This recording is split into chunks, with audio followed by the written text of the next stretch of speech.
Chapter 1371. Qin Yu also heaved a sigh of relief but said, "Then did you?" "You." The man suddenly interrupted him and continued slowly, "You'll have one sooner or later." Qin Yu's face twisted uncontrollably. Listen, did this sound like something a human would say? After calming down. After Qin Yu finished smoking, he planned to go upstairs to the study with Wuxia to talk. After all, if Wuxia's face was really disfigured by him, Gu might still be angry with him. At this thought, Qin Yu's emotions became even more complicated. We've been brothers for so many years. I've really met the wrong person. Wuxia did not care what Qin Yu was mumbling behind him. However, when he casually opened the study door and saw the scene inside, he froze. Unknowingly, someone had suddenly appeared in the study. Bei Yunj was sitting lazily in his usual chair. Her nightgown was loose and revealing her shoulders, and one could vaguely see the black straps inside. A pair of fair and slender legs were resting lazily by the table, forming a strong contrast with the wine-red nail polish she had just applied, causing a strong fluctuation in his senses. The man's pale-colored eyes deepened, accumulating a layer of half-hidden gloom. After Bei Yunj heard the commotion, she turned around and met the man's eyes. However, with this turn of her head, the nightgown on her shoulders slid even wider. The man's eyes were dark as he tried his best to suppress the bad nature in the man's bones and the possessiveness that was surging within him. The little girl casually took a clean nightgown, but did not realize that this nightgown was too big for a man's usual wear. What? Why did he stop in front? Before Qin Yu could ask, he was about to look up when Wuxia suddenly closed the door. At this moment, the door was tightly shut. Bei Yunj, who was about to stand up inside, was speechless. What was going on?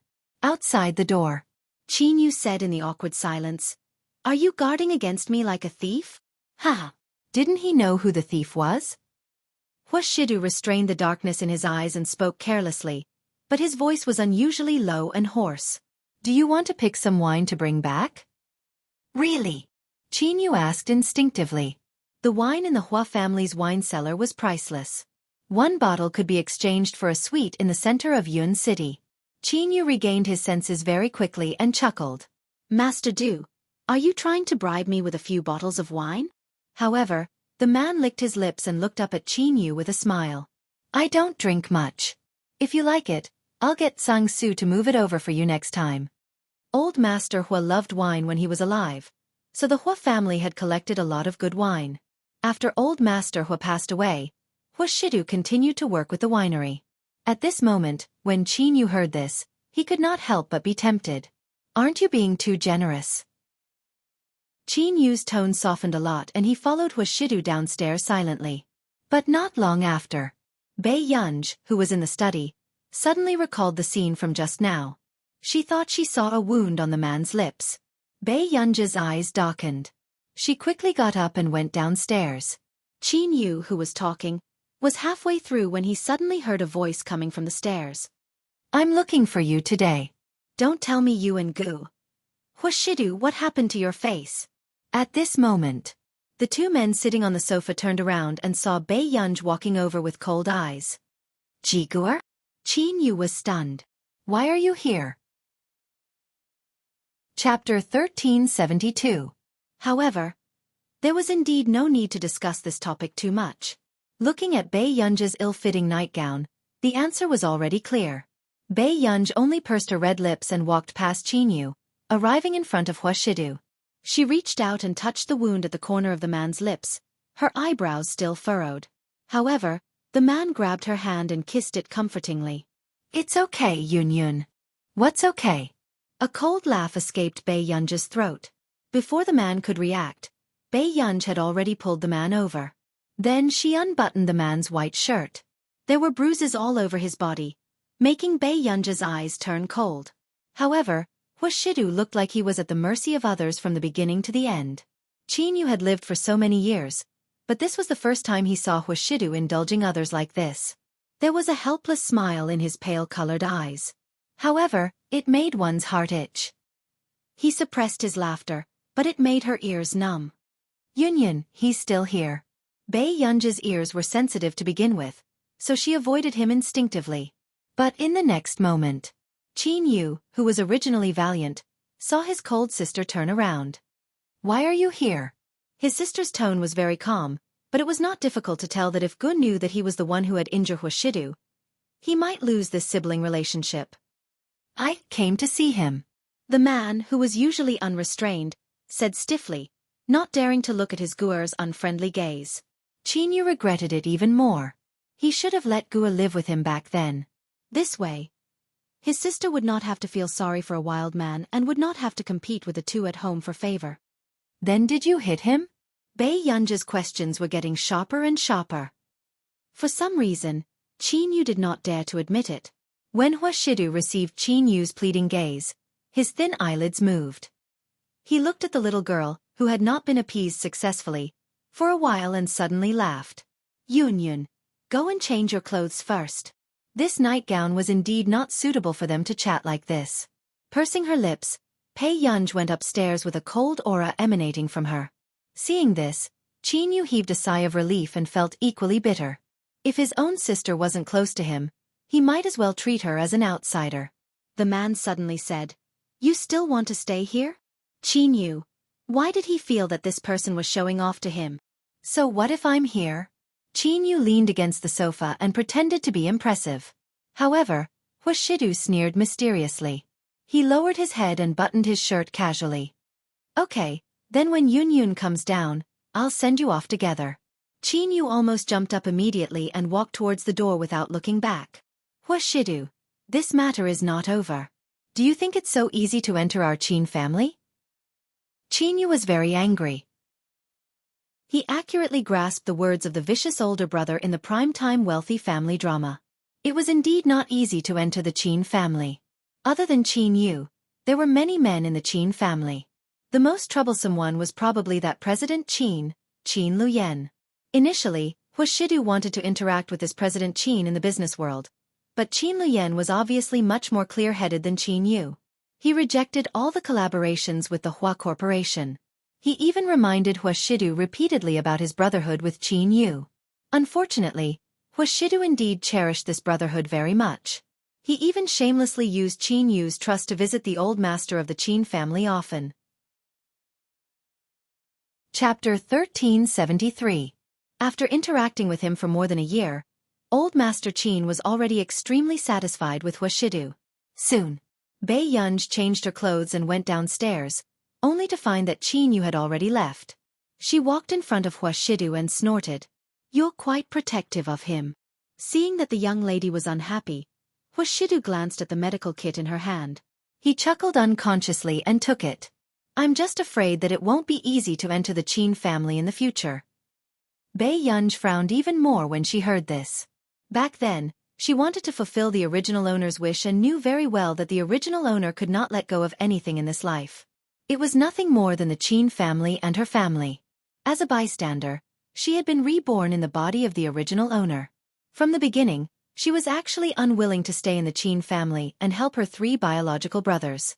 In her opinion, the original owner was too soft-hearted. However, not long after, she began to dream non-stop.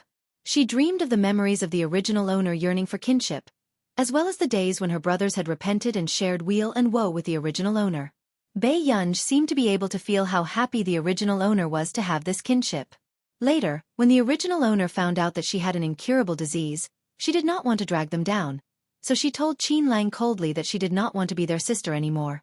Therefore, Bei Yunji also understood that the original owner only wanted to fulfill her wish, not take revenge. She had no right to help the original owner in the way she thought was right. However, today, Qinyu had hit Huashidu for no reason, making Bei Yunji a little frustrated. She could only think of the original owner and her grandfather to suppress her anger. "Then you'll stand there and take the beating if he hits you?" Bei Yunji laughed in anger. She did not think that Huashidu had such a good temper. The man watched as Bei Yunji's expression changed from "interesting, how can I be angry over such a small matter," to "I'm King angry." He could not help but suppress the smile on his lips. He pulled her over and lowered his head to rest on the girl's neck, laughing hoarsely. Even his shallow breath sprayed on her sweater, heating her skin. Then she heard the man's clear voice, which made her ears itch and heat up. "I did let him down. Isn't this? I feel guilty." Bei Yunji's entire body froze. She could feel the man's scorching body temperature, and she could also feel his beating heart. She was even angrier by the man's intimate and ambiguous actions. Bei Yunj was silent for a long time. There's no other way. She really did owe the original owner of this body. The man's cynical voice echoed in her ears, making her blush and her heart beat faster. Why do you still want to elope with your brother? He continued. That won't do. Status is more important. Bei Yunj couldn't push him away for fear of pulling on his wound. She was even more helpless against this dog of a man who was still dishonest even after being beaten. She could only expressionlessly wait for the D*M man to finish taking advantage of her. Then, she half squatted and half knelt in front of him. She asked the man sitting on the sofa to take off his shirt and carefully applied the medicine on his lower abdomen. Bei Yunj didn't notice anything wrong with this position. However, the man subconsciously glanced at the girl half kneeling in front of him. After lowering his head and looking at her seriously, his sexy Adam's apple bobbed. Even the light mole on his Adam's apple seemed to have become a symbol of desire. Huashidu felt an itchy and numb feeling on his lower abdomen. He took a deep breath without batting an eyelid and actively suppressed the darkness and desire in his eyes. Yun Yun, get up first. The man's voice was abnormally hoarse.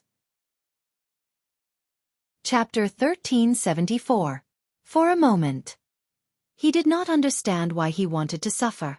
Are you going to stand while I sit on the sofa? Bei Yunj asked without looking up. Huashidu. What was the difference? The man forcefully suppressed the beautiful and hopeless evil thoughts in his mind and did not say anything else. However, to Huashidu, every minute and second of applying the medicine was torture. When Bei Yunj was finally done applying the medicine, she had just stood up when a coat suddenly covered her head. Bei Yunj. What was going on? By the time Bei Yunj took off her coat, the man had already left her sight. The next day, Yun University welcomed an unprecedented group of important guests. Continent K's 191st Laboratory and the teachers and students of Continent K's University came to visit Yun University for an academic exchange.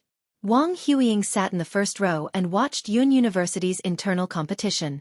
When she did not see that person, she secretly calmed down. Thinking about it, how could that person be so bored as to come to school? Miss Wang has joined Continent K's University at such a young age. You can be considered the face of Continent K's University. I don't know who to congratulate. The professor sitting at the side smiled. That's right. It's Yun University's honor to invite the teachers and students of Continent K's University and the 191st Laboratory over. I hope Miss Wang won't be stingy with your guidance and valuable opinions. Unexpectedly, when someone said this, Wang Huiying smiled and said, Do you have any objections? For students of your school's standard, even if they are lucky enough to enter K University, I will still persuade them to withdraw. As soon as she finished speaking, Wang Huiying patted the non-existent creases on her purple leather coat. Even though her tone was smiling, her words were especially hurtful. The expressions of the professors of Yun University changed, but no one said anything for a moment. After all, Wang Huiying was an important guest invited by the school. In addition, Wang Huiying was from the 191st Laboratory. No one dared to say anything. However, when the K University students saw this scene, they immediately felt superior in their hearts. Their expressions were filled with mockery and smugness. They did not know what the principal was thinking. He actually allowed them to have an academic exchange with Yun University. How could a university that couldn't even make it into the top 10 in the world be compared to the world-renowned K University? Sun Jiaping smiled gently. Yun University's motto is to put the students first. All of our students can be said to be some of the best children in the country. Of course, we also believe that these children will make good researchers in the future. There's an old saying in Country A, don't bully a poor young man. Wang Huiying sneered, Professor Sun is really a philanthropist. How can one become a good researcher with no talent for scientific research and only rely on imagination? The professors present were irritated by these words, but they could only suppress their anger in front of visitors from afar. On the other hand, Wang Guanchen, who was sitting beside Wang Huiying, did not hide the arrogance and delight on his face. It was as if he had vented his anger. Who would have thought? Suddenly, there was a burst of applause not far away. Miss Wang is right. Scientific research talent is indeed very important. Everyone turned around and saw Si Changyan walking over slowly. But before Wang Huiying could raise her eyebrows and curl her lips, she heard him say, "No wonder Miss Wang calls you little." Si Changyan asked slowly with a smile. "However, our family is actually not that old. I don't know where the rumors came from, but they made it seem like our family is very old." Then Wang Huiying's expression froze, and the atmosphere turned cold. Chapter 1375. Not only Wang Huiying, but even Master K and the usually cold and arrogant experimenters from the 191st laboratory froze strangely when they heard this familiar name. In the face of absolute dominance, all arrogance was fleeting. When the professors of Yun University saw these people's faces turn green and red, they instantly felt happy and smiled as they spoke to them. "Sai, what's the big deal? He and Miss Wang are both scientific research geniuses. Their abilities are on par." The PhD student beside him silently glanced at his supervisor. This was an old conman. As expected. When Wang Huiying heard this, her face turned even paler. She looked like she was about to flip the table and fall out with him. This name was the pain of the young big shots in the industry in the past. Before the appearance of the young scientific research geniuses dominated a region and each had their own merits. In the end, the appearance of this person shattered the pride of this group of geniuses who were proud of their top talents, including Wang Huiying. Wang Huiying squeezed out a fake smile. "I don't think I've heard any news from him in the past 2 months, right? Could it be that something has happened? If it were anyone else, they might only start to spread rumors after a year or two without any news. But it was different. The higher everyone's expectations of her, the greater the pressure she had to bear." Si Changyan suppressed the darkness in his eyes. Actually, his heart ached for Bai Yunj. This guy was so young, but he had received so much attention from all over the world. Just as the professors did not know how to answer, Si Changyan said coldly, "He's old enough." Before anyone could react, he continued, "He has to spend time in a relationship." Instantly, the atmosphere was strangely silent again. So, he had not been doing scientific research for the past 2 months because he had gone to date? Good Lord. To think that the outside world had already started to spread the news that he had lost his talent. There were even more ridiculous rumors that there was no such person at all. It was said that Country A had fabricated him to fool the international scientific research community. It was to attract the attention of other high-end scientific research organizations and achieve cooperation. I really want to meet him in person when I'm free. Wang Huiying also smiled, but she looked at the people in the competition and seemed to be chatting casually. "I don't want to keep spreading rumors that Country has secretly fabricated such a powerful character to cause a commotion in the international scientific research community. Even I almost believed it. Don't you think so?" In fact, it wasn't just Wang Huiying. Even the professors of Yun University had never seen this mysterious upstart in the scientific research field. They didn't understand why such a super scientific research genius was hidden at the top. However, they believed that the state would never do such a thing as a fictional character. However, although Si Changyan tried his best to hide it, he could not help but laugh. He realized that everyone was looking at him, so he just leaned back casually. "Miss Wang, if it's really a fictional character, how can you reject Farisk? If that's the case, I might as well write it myself. Reject Farisk and send the guest presenter to the hospital." The things he did were indeed crazy beyond belief. No matter where he was, this kind of character would be unique. But I have a feeling that Miss Wang will see it.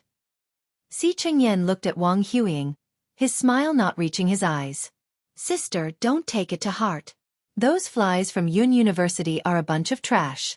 Wang Guanchen followed behind Wang Huiying and immediately said enthusiastically, "You're a genius of 191. It's only a matter of time before you surpass him." End of chapter. Chapter 1376. Wang Huiying glanced at Wang Guanchen from bottom to top in disgust and sneered. "All right, you don't have to worry about me. You, on the other hand, can't even compare to a freshman, and you still have the cheek to ask me for help?" Wang Guanchen's expression stiffened as he clenched his fists. He hated this cousin of his because she had always been high and mighty and had never left him any dignity. However, compared to Wang Huiying, he could not accept Bai Yunj, an ordinary person who was nothing, acting arrogantly and looking down on him. "Sister, Wang Huiying's expression improved slightly. She's just a wild girl. We'll deal with her on Monday. This time, 191 is here for Higgins and Fernandes. Fernandes Group? Isn't that in our nation? Wang Guanchen asked. Wang Huiying said, we are indeed here to cooperate with Higgins. However, we recently heard that Mr. Fernandes is also in Yuncheng, so we plan to meet them. Didn't Higgins only rise in power in the past 2 years? Do they need you to meet them personally? Wang Guanchen was suspicious. When Higgins was glorious, you were still in school. Wang Huiying sneered. However, although Higgins has been lonely before, based on their current momentum, it's only a matter of time before they surpass that year. We are requesting for cooperation this time because of their technology core, VE. When Wang Guanchen heard this, he understood that VE was someone he could not afford to offend. However, he was even more puzzled. Since when did Yun Chang have such hidden talents? At the same time, in the hotel's penthouse suite. You're an elder, and you're arguing with a little girl. Are you crazy, or is she too capable? Even Tang Boyong did not expect his father to be so protective of Bei Yunj. He gritted his teeth. Father, don't you think that Bei Yunj is not worthy of entering our Fernandes family? What does it have to do with you whether Shidu likes her? What's so good about our family? Isn't it just a little more money? Besides, Shidu doesn't even want to enter the Fernandes family. The old man's face darkened as he pointed at Tang Boyong with his walking stick. Roland, if you want to find trouble with that girl, I'll pretend that I don't have a son like you. Dad, how can you? For an outsider. Enough. That girl is much better than you were when you were young. Old Master said unhappily, you and Shidu have never watched television with me, nor have you read the newspaper to me in the morning. Roland did not expect that Bei Yunj would be able to bribe the old man with such a small favor. In fact, when they were in Neely, Bei Yunj was not idle either. It was just that he saw the old man waiting quietly by himself every time. It was too lonely. That was why she had come up with ways to annoy him and make him angry. On one hand, the old master despised her, but on the other hand, he hoped that she would stay for a few more days. If I could choose, I would prefer her to be my daughter or granddaughter. I won't give you a single cent of my family's property. I'll give it all to her. Fernandes did not hide his love for Bei Yunj. After Fernandes left, Tang Boyong took a deep breath and immediately called Qi Wuxia with a gloomy face. Qi Wuxia, what do you want to do with Bei Yunj? If this continued, he would not be able to compare to this wild girl in the Fernandes family status. Qi Wuxia sneered and his tone was not good. Tang Boyong, are you really useless, or are you good at acting? He gritted his teeth and asked, why didn't you tell me that Bei Yunj has someone protecting her? Chapter 1377. The 2 people he had sent to follow her had lost all contact a few days ago. Qi Wuxia knew very well what this meant. This meant that his men had been captured by the police or army of country A. But Tang Boyong, this useless person, did not tell him anything in advance. He couldn't even figure out the background of a little girl. What? Tang Boyong did not expect Qi Wuxia's men to be captured. Roland, I'll give you another chance. Find out who's around Bei Yunj. With that, Qi Wuxia hung up. Meanwhile, Tang Boyong's mind was in a mess as he held the phone in a daze. There was actually someone by Bei Yunj's side that Qi Wuxia was afraid of? Monday. Wang Huiying and the rest's faces darkened because they could not make an appointment with Higgins and Fernandes. However, at the same time, Wang Guanchen, who was desperately trying to find trouble with Bei Yunj, could not find her either. In the laboratory. Why are you here today? Si Chengyan was doing an experiment when he stopped and glanced at her from the corner of his eye. You don't have class today? I told Professor Huang that you asked me for help, Bei Yunj said naturally as she lay on Si Chengyan's couch. Si Chengyan paused. Was this something a human would do? With Huang Zui's temper, wouldn't he come over to settle the score with him? Si Chengyan took a deep breath and decided to change the topic. Do you know that someone from Continent K is here? I heard that even the people from Laboratory 191 are here. Bei Yunj stopped flipping through the electronic documents. 191. Si Chengyan thought that Bei Yunj did not know about Laboratory 191 and explained, it's the #1 laboratory in Continent K. Didn't you know about it when you went to K University?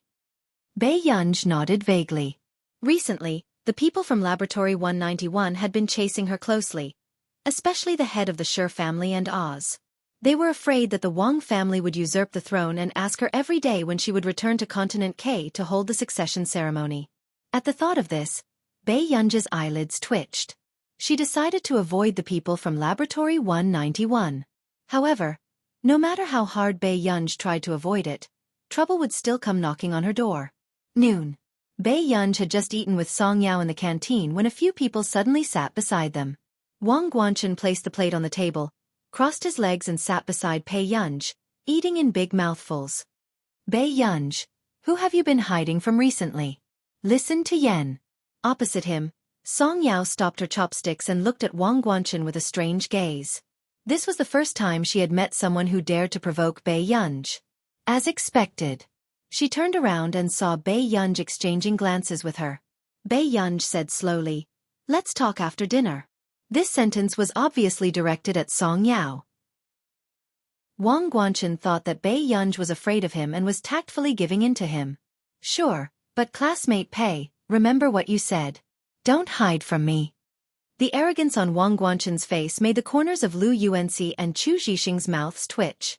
Where did this confidence come from? Hearing this, Bei Yunj lost her appetite. "Hide from you." Bei Yunj looked up at Wang Guanchen and seemed to have suddenly remembered something. Her beautiful eyes curled up. "Ah, I almost forgot. So is it the Wang family in Continent K that freeloader?" Instantly, the smug look on Wang Guanchen's face froze with the atmosphere. End of chapter. Chapter 1378. Wang Guanchen's expression darkened bit by bit. Pei Yungu. These 3 words seemed to be squeezed out from between his teeth.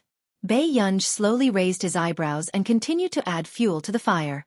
"Are you used to the food in Yun University? Will student Wang have indigestion?" He was mocking Wang Guanchen's family for being addicted to living off women and stabbing a knife into their hearts. Bei Yunj put down his chopsticks and left with the plate. "Eat slowly." Song Yao and the rest left as well. At this moment, Wang Guanchen's expression was already dark as he knocked over the plate angrily and kicked the table, causing a moment of silence and onlookers in the canteen. But no one dared to go up and talk to him. In the afternoon, Bei Yunj had just called Lin Longjun and confirmed that Lin Longjun was progressing smoothly. She had already controlled the spread of the virus and felt much more relieved. However, she did not expect to see Sun Jiaping on the other side making a call when she hung up the call. However, the other party on the phone was obviously angry. She could only hear Sun Jiaping coaxing this ancestor. "Be good. Don't be angry. Grandpa is already preparing to go to the hospital to see you. The toys and snacks you wanted are all in my hands now." Bei Yunj looked up and saw Sun Jiaping holding a pile of things in his hands. He could only use his neck and shoulder to hold the phone, but some snacks still fell to the ground. "I don't care. You have to come and see me within an hour."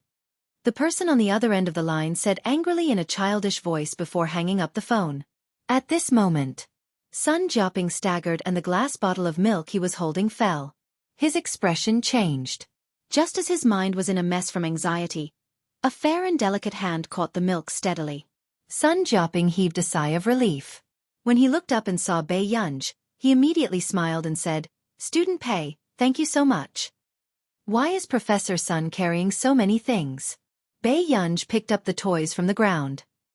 "It's all because of that little ancestor. She wants these things no matter what. I have to send them to the hospital quickly," Sun Jiaping said helplessly. Bei Yunj was silent for a moment. "I'll go with you." "How can you do that?" Sun Jiaping frowned and rejected. "But you can't carry so many things." Bei Yunj glanced at her watch and raised her eyebrows slightly. "I'm free until 5 o'clock in the afternoon. Didn't you say that you wanted me to meet her?" Sun Jiaping agreed and talked to Bei Yunj about Jingjing along the way. Bei Yunj didn't show any signs of impatience, but occasionally chimed in. When they entered the hospital, before they even pushed open the door to the ward, they could already hear the voices inside. "Stupid. How are you going to teach me if you don't even know this?" She sounded like a delicate and willful little girl. Bei Yunj's eyelids twitched, and she followed Sun Jiaping inside. "Jingjing, you can't do this to Brother Huang Qian." Sun Jiaping reprimanded her. Jingjing pursed her lips, and her eyes were full of pride. I didn't say anything wrong. I don't need him to teach me these things. I just asked him a question and he couldn't answer it. If he's not an idiot, then what is he?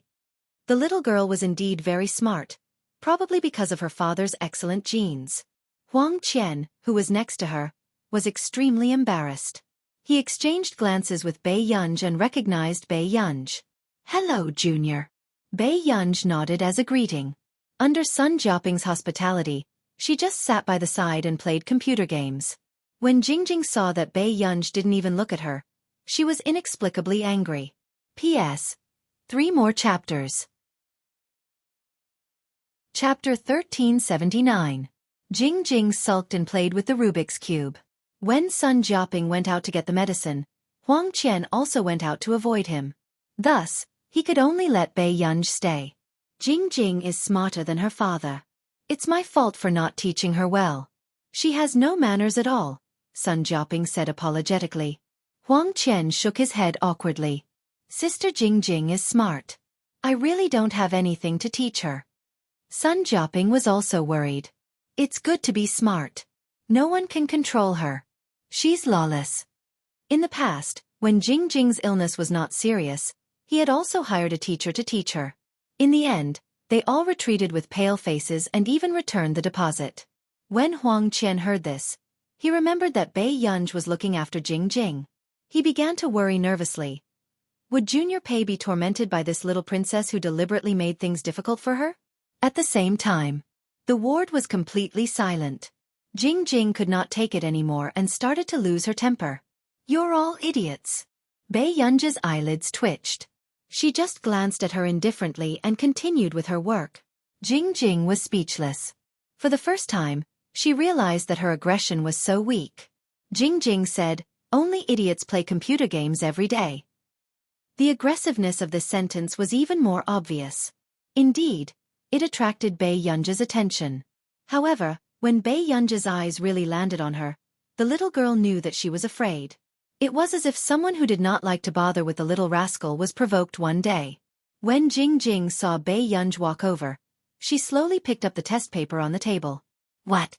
I don't want you to teach me how to do my homework. I can do it. Jingjing said confidently. However, the next moment, she saw Bei Yunj roll the test paper into a stick and then hit her head. Little rascal, don't you have any manners? After being taught a lesson, Jingjing immediately exploded. What are you doing? Bei Yunj said lazily, I'm trying to see if I can make you smarter. When the little girl heard this, she was furious and kept silent for a long time. Then she asked incredulously, Are you saying that I'm stupid? Obviously, this was the first time the little girl had suffered such a great humiliation. After Jingjing came to her senses, she chuckled. The knowledge of these questions, you all learned it when you went to college. I am only a junior high school student now. Upon hearing this, Bei Yunj's beautiful eyes twinkled as she stared straight at her. After a while, he poked her forehead with his index finger. You're that good. It was the first time that Jingjing had seen someone who was more beautiful than on TV, not to mention Bei Yunj's pair of seductive foxy eyes. Almost no one could look at her with a smile for more than 10 seconds.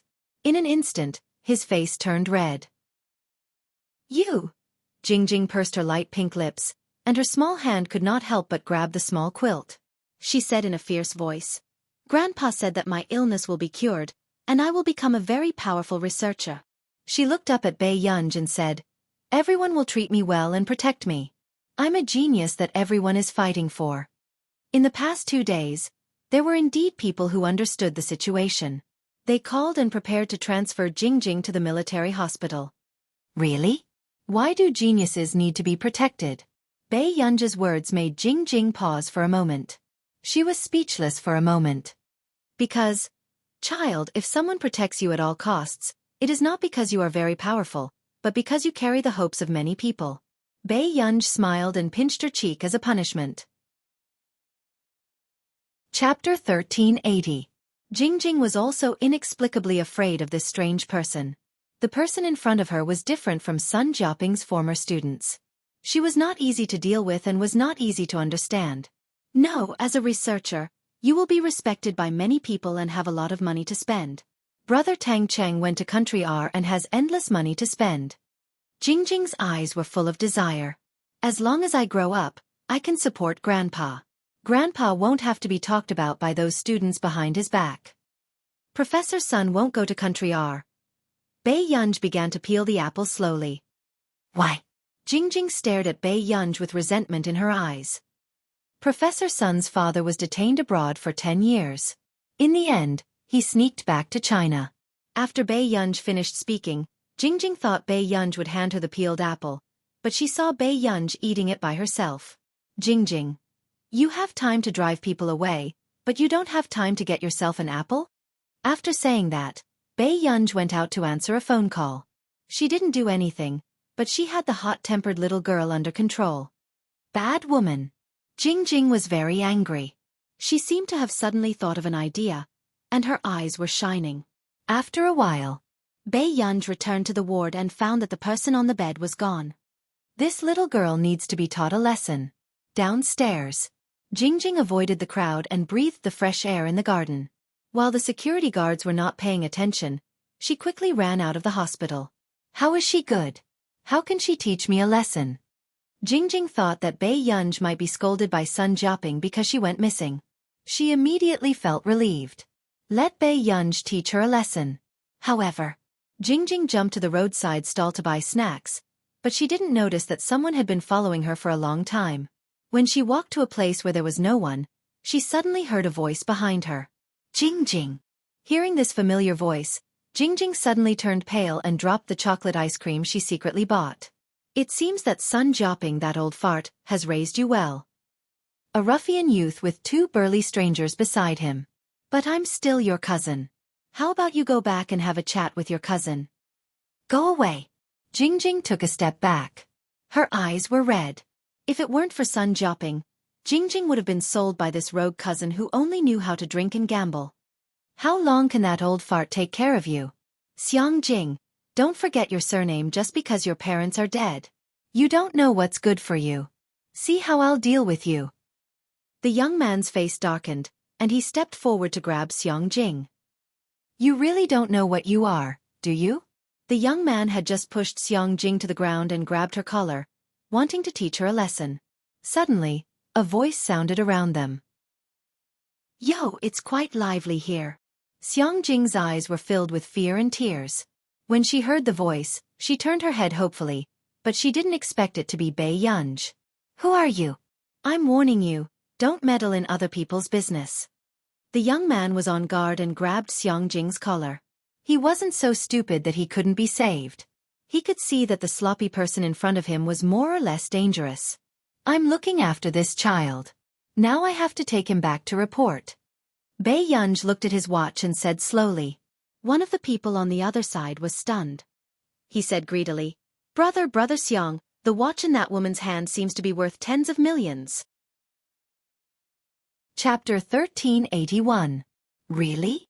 The young man did not expect that his little cousin would know such a rich person. He immediately stared at Bei Yunj enviously. Really? I saw the news last time. Even if you want to fake this watch, you can't do it. The young man was instantly tempted, but he also began to make an abacus without batting an eyelid. You can have my sister if you want.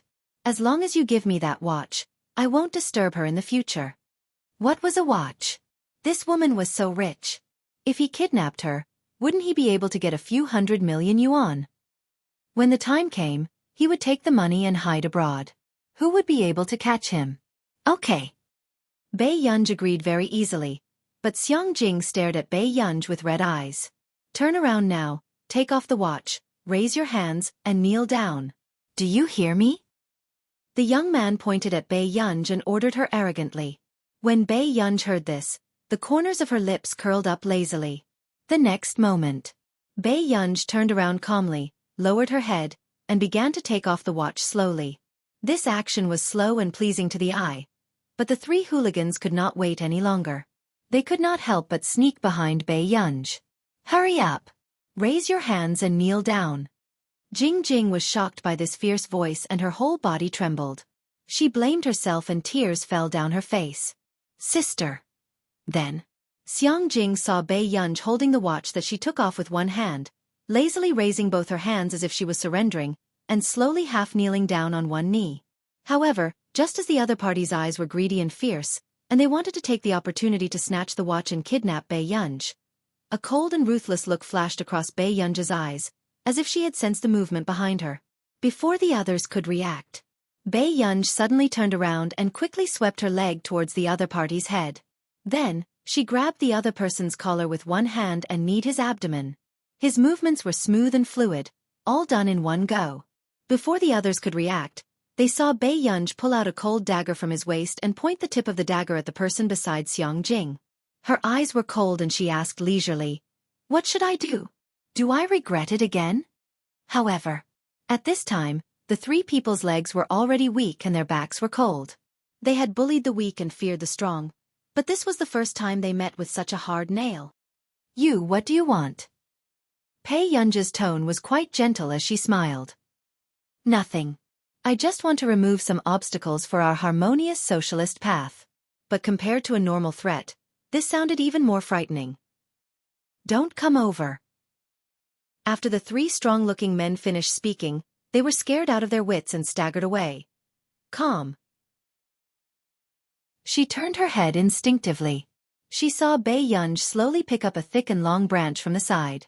It looked like a thin stick used to hit people. "It's done." Bei Yunj held the branch with one hand. "Xiang Jing?" ? Then, she saw Bei Yunj use the half-meter-long thick branch to pat the palm of her other hand. This action was inexplicably scary. She chuckled and looked at her again. A cold glint appeared in her eyes as she asked in a calm tone, "Isn't it your turn now, Xiang Jing?" Chapter 1382. Sister. Xiang Jing was inexplicably terrified. One could hear the timidity in her voice. She reminded her sister softly, "It's against the law to hit someone." "Yes, I haven't drunk tea in the police station in this area." Bei Yunj sneered and walked towards her. The person who had just wanted to remove obstacles for a harmonious society changed her attitude faster than flipping a book. "Sister, I'm wrong." Xiang Jing suddenly pounced on Bei Yunj and started to cry in a childish voice. "Boo-hoo, I'm really wrong." The atmosphere was silent for a long time. Just when Xiang Jing thought that Bei Yunj's heart softened, she heard the other party's clear and cold voice. "Are you going to wipe your snot and tears on my body?" Xiang Jing. Why was this woman so stubborn? Not long after, when Sun Jiaoping returned to the ward, he found that his little granddaughter was very obedient. She sat on the bed and did her homework. She didn't even raise her head. However, the atmosphere was a little strange. "Professor Sun, I have something to do, so I'll go back first." After Bei Yunj finished speaking, Sun Jiaoping nodded and watched as she left without looking back. Xiang Jing immediately threw away the pen in her hand. "Grandpa, is she the school bully in your school?" Xiang Jing's eyes were full of curiosity. Sun Jiaoping. Where did she learn this word from? He suddenly thought of the situation at the hotel and asked, "What did she do?" Xiang Jing felt guilty.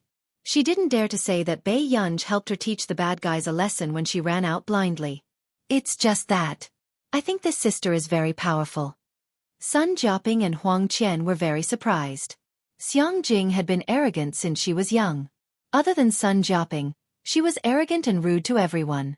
However, he never thought that he would sincerely praise Bei Yunj for being amazing. "Jing Jing, she's the top scorer in the college entrance examination of our Yun University. She participated in the postgraduate competition when she was in her first year." Sun Jiaoping laughed. Xiang Jing was unhappy. What's so great about that? But brother Huang Qian is just a doctoral student. He's not that powerful. Huang Qian. Did they have to drag him out and whip his corpse? Silly girl, when Bei Yunj participated in the postgraduate exchange competition, there were students. Sun Jiaoping scratched her nose. His students are all top geniuses. She beat the student? Xiang Jing was in disbelief and became agitated. How is this possible? In Xiang Jing's heart, this was a belief that could not be defeated. Even if it was his student, he should not be defeated so easily. Huang Qian sighed as well. "I graduated from Hengda as well." I heard from Hengda's teachers that Pei Qian's grades weren't good at other high schools, but ever since she entered Hengda, she's become the top student. I think it might be because classmate Pei loves to fight too much. She used to treat this as her main job. Otherwise, he wouldn't have ended up repeating a year. Xiang Jing. Just how much did he love fighting? Grandpa, can I go to Yun University to play with Sister Pei? Xiang Jing couldn't help but ask. She did not believe that Bei Yunj was so powerful. Sure, wait for Jing Jing's treatment to be over. No. Didn't you say that she'll be transferred to another hospital in 2 days? Grandpa, let me go look for Sister Pei tomorrow. Sun Jiaping had no choice but to agree. However, Huang Qian's scalp went numb. He had a feeling that Xiang Jing was up to something. The next day, Bei Yunj was still staying in the dormitory of Yun University. She didn't expect to receive a knock on her door early in the morning. She suppressed the impatience in her eyes and opened the door to see a small figure. Chapter 1383. Xiang Jing's eyes were bright. She was wearing a beautiful dress and hugging a long-eared rabbit plushie. Sister. Before she could finish speaking, the door was suddenly closed by the person with a dark expression. Because the soundproofing of the dormitory door was not very good, they could still hear the commotion inside. Who is it? Someone asked curiously. Bei Yunj's voice trailed over. I don't know. Xiang Jing was speechless. How could someone be so unreasonable? Fortunately, not long after, a beautiful and gentle-looking sister from Xiang Jing opened the door. Are you here to look for someone? Song Yao's lips were curved. She was wearing a light-colored sweater and her eyes made one feel comfortable. It was a pity that there was an emotionless woman beside her. Why did you let her in? Bei Yunj's tone was still a little unhappy, but her slanted eyes looked excessively beautiful. Song Yao handed snacks to Xiang Jing. She just woke up and is like this. Xiang Jing really did not understand why such a good-tempered sister would be related to Bei Yunj. Thank you, sister. Are you Song Yao? I've seen your drama. Yes. Song Yao replied with a smile, the dimples on her cheeks faintly visible. Bei Yunj turned around and saw Song Yao giving all the snacks she had bought for her to Xiang Jing. Song Yao asked with a smile, Are you here to look for Yunj? Xiang Jing nodded. Grandpa said that there's an exchange competition in school recently. There seem to be many people from Continent K. Will Sister Pei participate? Xiang Jing really wanted to see if Bei Yunj was as capable as Grandpa said. Song Yao said, I don't think so. Don't tell me you're scared? After Xiang Jing muttered, Bei Yunj had already glanced at her coldly. Xiang Jing immediately shrank towards Song Yao. Bei Yunj snorted. You still know how to hide? Hearing this, Song Yao, who was scaring the child again, was speechless. Then why aren't you participating in the competition? Grandpa said that you're very good. Those people from Continent K must want to compete with you. Xiang Jing had guessed correctly. These few days, people from Continent K had been looking for her everywhere. Wang Guanchen wanted to find Bei Yunj and take revenge on Bei Yunj. There were also people sent by Patriarch Shi to search for Bei Yunj's whereabouts. They wanted to bring her back to Continent K to hold the succession ceremony. Am I very free? After Bei Yunj finished speaking, Xiang Jing also felt that Bei Yunj made a lot of sense. Until the afternoon. She was brought to a movie and dinner by Song Yao and Bei Yunj. Xiang Jing felt as if a fishbone was stuck in his throat. He looked at Bei Yunj with condemnation in his eyes. Don't you have nothing better to do? But not long after. The class president of Bei Yunj called and said that the school was organizing a group of students to watch the competition and learn from each other. They had to go back, but Xiang Jing was very happy. However, in the Yun University competition venue, the atmosphere was a bit tense. The students from Continent K all had arrogant and mocking expressions on their faces. How many competitions have there been? Yun University hasn't even won a single competition. What's the point? That's right. A few days ago, I even heard Sun Jiaping from the physics department and Si Chengyan from the computing department mocking our Professor Wang. This made me think that they were very capable. I didn't expect them to be a bunch of boastful paper tigers.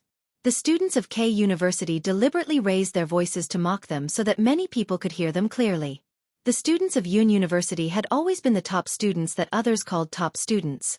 They had never been mocked like this before. Sun Jiaping doesn't have much ability to begin with. He's just an old good-for-nothing. Wang Guanchen's voice suddenly sounded. And these words were heard by Xiang Jing and Song Yao, who had just entered. Xiang Jing was furious and rushed forward. You're the good-for-nothing. Trash. Where did you get the cheek to talk about my grandfather? Wang Guanchen's expression was extremely ugly when he was suddenly scolded by a little girl. But soon, Song Yao appeared in front of him. Student Wang should know that you scolded a professor for no reason. If the situation is serious, you will be punished. Wang Guanchen found it ridiculous. Punishment? Did I say something wrong? Hearing this, Xiang Jing almost pounced on Wang Guanchen and bit a piece of meat, but Song Yao grabbed her tightly. If student Wang really doesn't like Yun University, why are you still here? Hearing this, Wang Guanchen's expression darkened.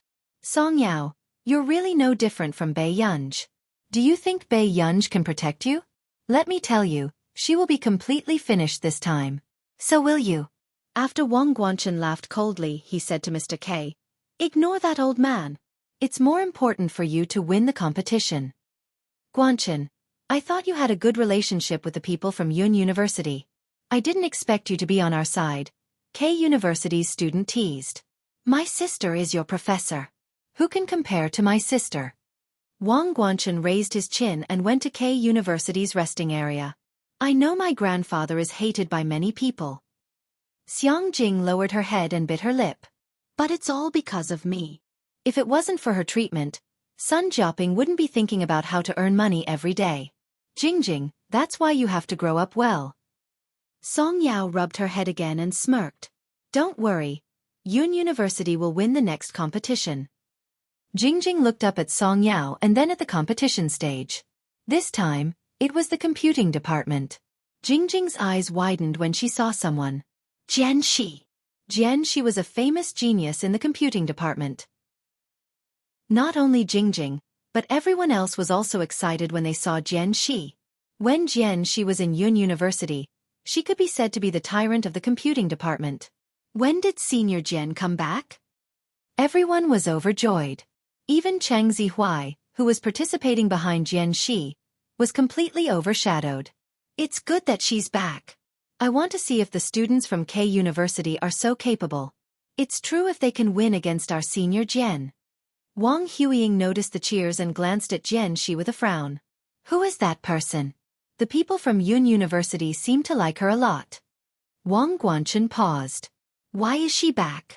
It was only when Wang Huiying looked at him that he immediately said, It's Jian Shi. She's a famous genius of Yun University. According to my friend in Neely, not only is she the niece of Marcus, the director of the computing institute in our nation, but she's also a student of. Even the others sucked in a breath of cold air when they heard about this background. Marcus's niece, a student of? Was this someone who had won at the starting line since she was born? Wang Huiying's eyes darkened as well, as if she was facing a formidable enemy. Ing Na, He Xian, go and test her standards. Yes. The students who were sent did not dare to slack off. However, under the anxious atmosphere, no one expected Jian Shi to win so easily. Seeing this scene, someone felt a chill run down the back of their heads. She's still a student of the little devil taught by the big devil. The pressure she gave off when she crashed the competition was the same. Oh, the students of K University are so weak? Professor C even called me back. Isn't it interesting?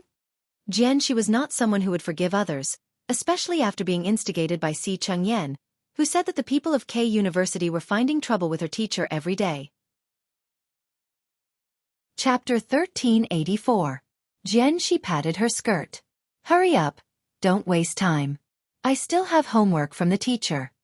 The computer science students really wanted to brag about their senior Jian Shi. After not seeing her for a year, Jian Shi was still the god of the computer science department. Meanwhile, the people from K University looked embarrassed. Wang Huiying took a deep breath and did not want to argue with Wang Huiying directly. Don't be nervous. It's okay if you can't win. There's still a physics competition. The other students were indignant, but they could only nod. However, they still lost badly in the next 2 rounds. The final score between K University and Yun University. 0-7. The students of Yun University cheered and jumped for joy. Even the professors were beaming with joy and their faces were rosy. Si Chengyan sighed. It seems like she's really good. Jian Shi's improvement was godly. Professor Si, what are you talking about? Si Chengyan said. Nothing. On the competition stage, the students of K University were suffering like never before. When did Yun University have such a terrifying student? After the competition ended, Wang Huiying asked the students to prepare for the next competition. To prevent such a situation from happening again, she even stuffed 2 young members of the 191st laboratory with unfamiliar faces. However, she did not expect Jian Shi to compete in the next physics competition. Wang Huiying slapped the armrest of the chair and gritted her teeth. Why is it her again? It's okay. Jian Shi studies computing. It's useless for her to compete in the physics competition, the K University teacher comforted her. However, half an hour after the start of the competition, it proved that his idea was wrong. Even the physics students of K University and the 2 young members of the 191st laboratory were not enough in Jian Shi's hands. So far, K University had only obtained 1 point. What should we do? If this continues, we'll definitely lose again. The K University teacher panicked. Wang Huiying's face darkened, and Wang Guanchen was in disbelief. Sister, what should we do? We can't let them continue to win. Shut up. Wang Huiying scolded impatiently and took a deep breath. Get Meng Shengyun over. Her eyes were cold. Soon, Meng Shengyun arrived on stage. Wang Huiying chatted with him briefly and asked him to go back to the competition. However, no one noticed that one of the students who had spoken to Meng Shengyun had quietly gone backstage. At this very moment, there were only 2 people in the backstage control room. One was a student from Yun University, and the other was a student from K University. After receiving the message, K University student's eyes flashed and he left when no one was paying attention. Are you sure you want this answer? The K University students were having a private conversation in the corridor. It's just a competition. We can afford to lose. Jian Shi is back. Until now, our K University hasn't gotten a single point. If this goes on, won't K University become a joke? That person suppressed his voice, but he gritted his teeth as he listened. All right. K University students sent him the questions he had secretly taken. However, no one noticed that there was a small figure following them. Soon, the second match began. However, the situation had changed. K University student could always blurt out the answer accurately before Jian Shi could answer. The 2 teams were now neck and neck. The corners of Wang Huiying's lips slowly curled up as she pondered over how to pass the last question she had set to her student. She held the answer and steps of the question in her hands. Just as she was about to go over, a small figure appeared out of nowhere.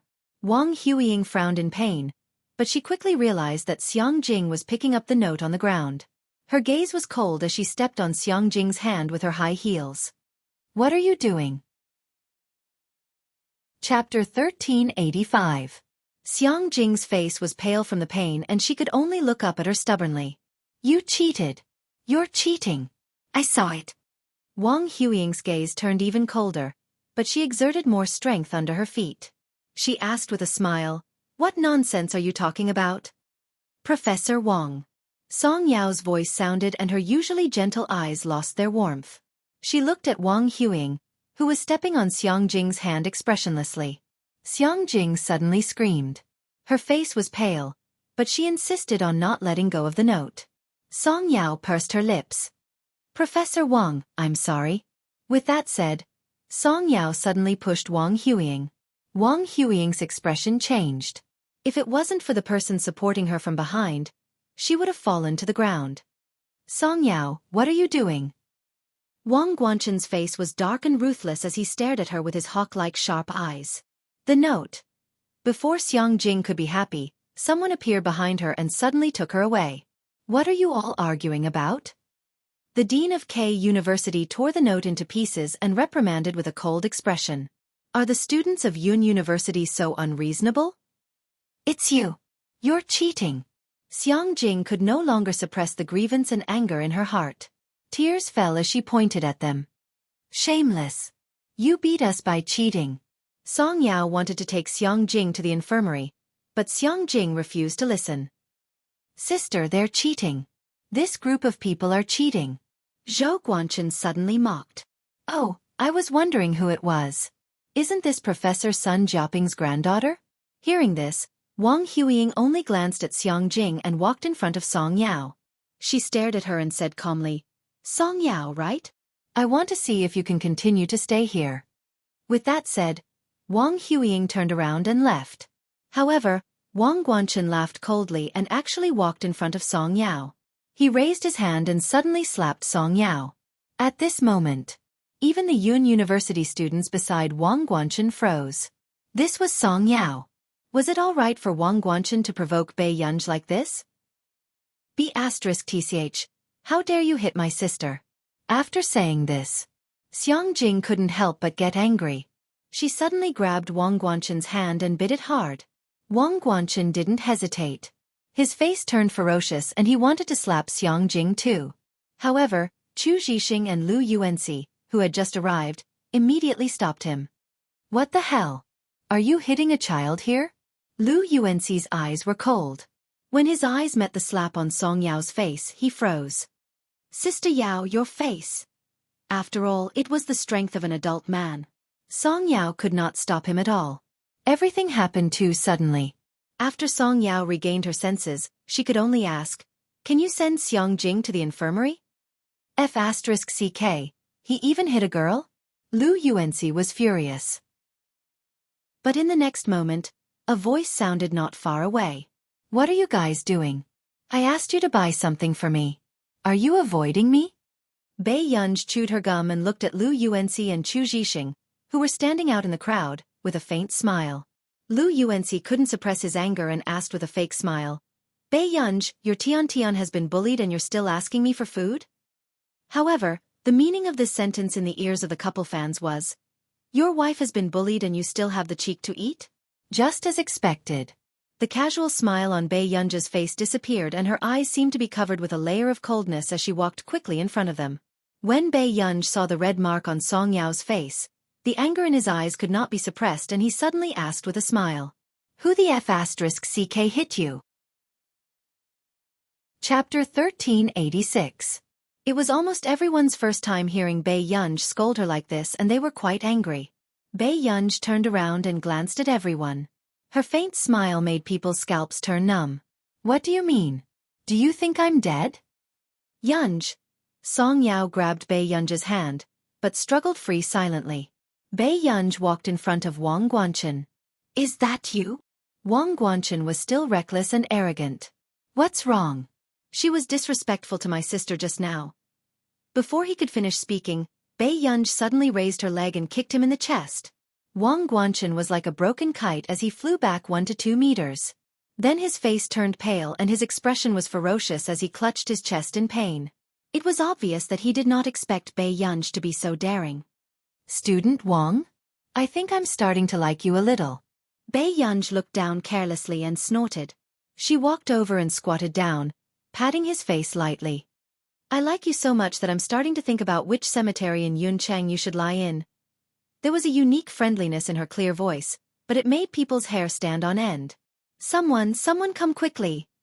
Wang Guanchen was so scared that his body turned cold. However, before he could call for help, Bei Yunj suddenly stood up and stepped on his forearm mercilessly. The sound of bones breaking was crisp and Wang Guanchen's scream made people's backs turn cold. However, Bei Yunj only used the soles of her feet to slowly crush him. She smiled slowly and asked, Classmate Wang, can we talk some sense into each other? This scene was traumatizing to the onlookers.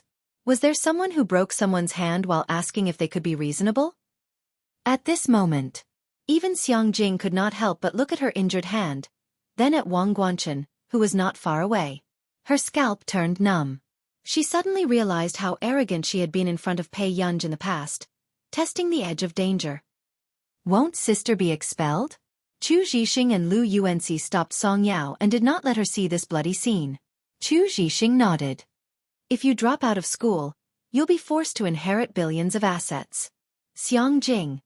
At first, Wang Guanchen was in so much pain that he couldn't react. Only when he felt that his bones were about to be crushed did he suddenly nod his head. Bei Yunj tilted her head and smiled lazily.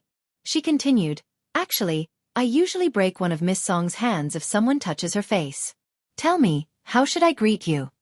Wang Guanchen was in so much pain that his whole body was trembling. His eyes were full of fear, and he could not make a sound from his throat. Bei Yunj's lips curved into a smile as if she was trying to negotiate with him. Crippled one hand. That's not enough, right?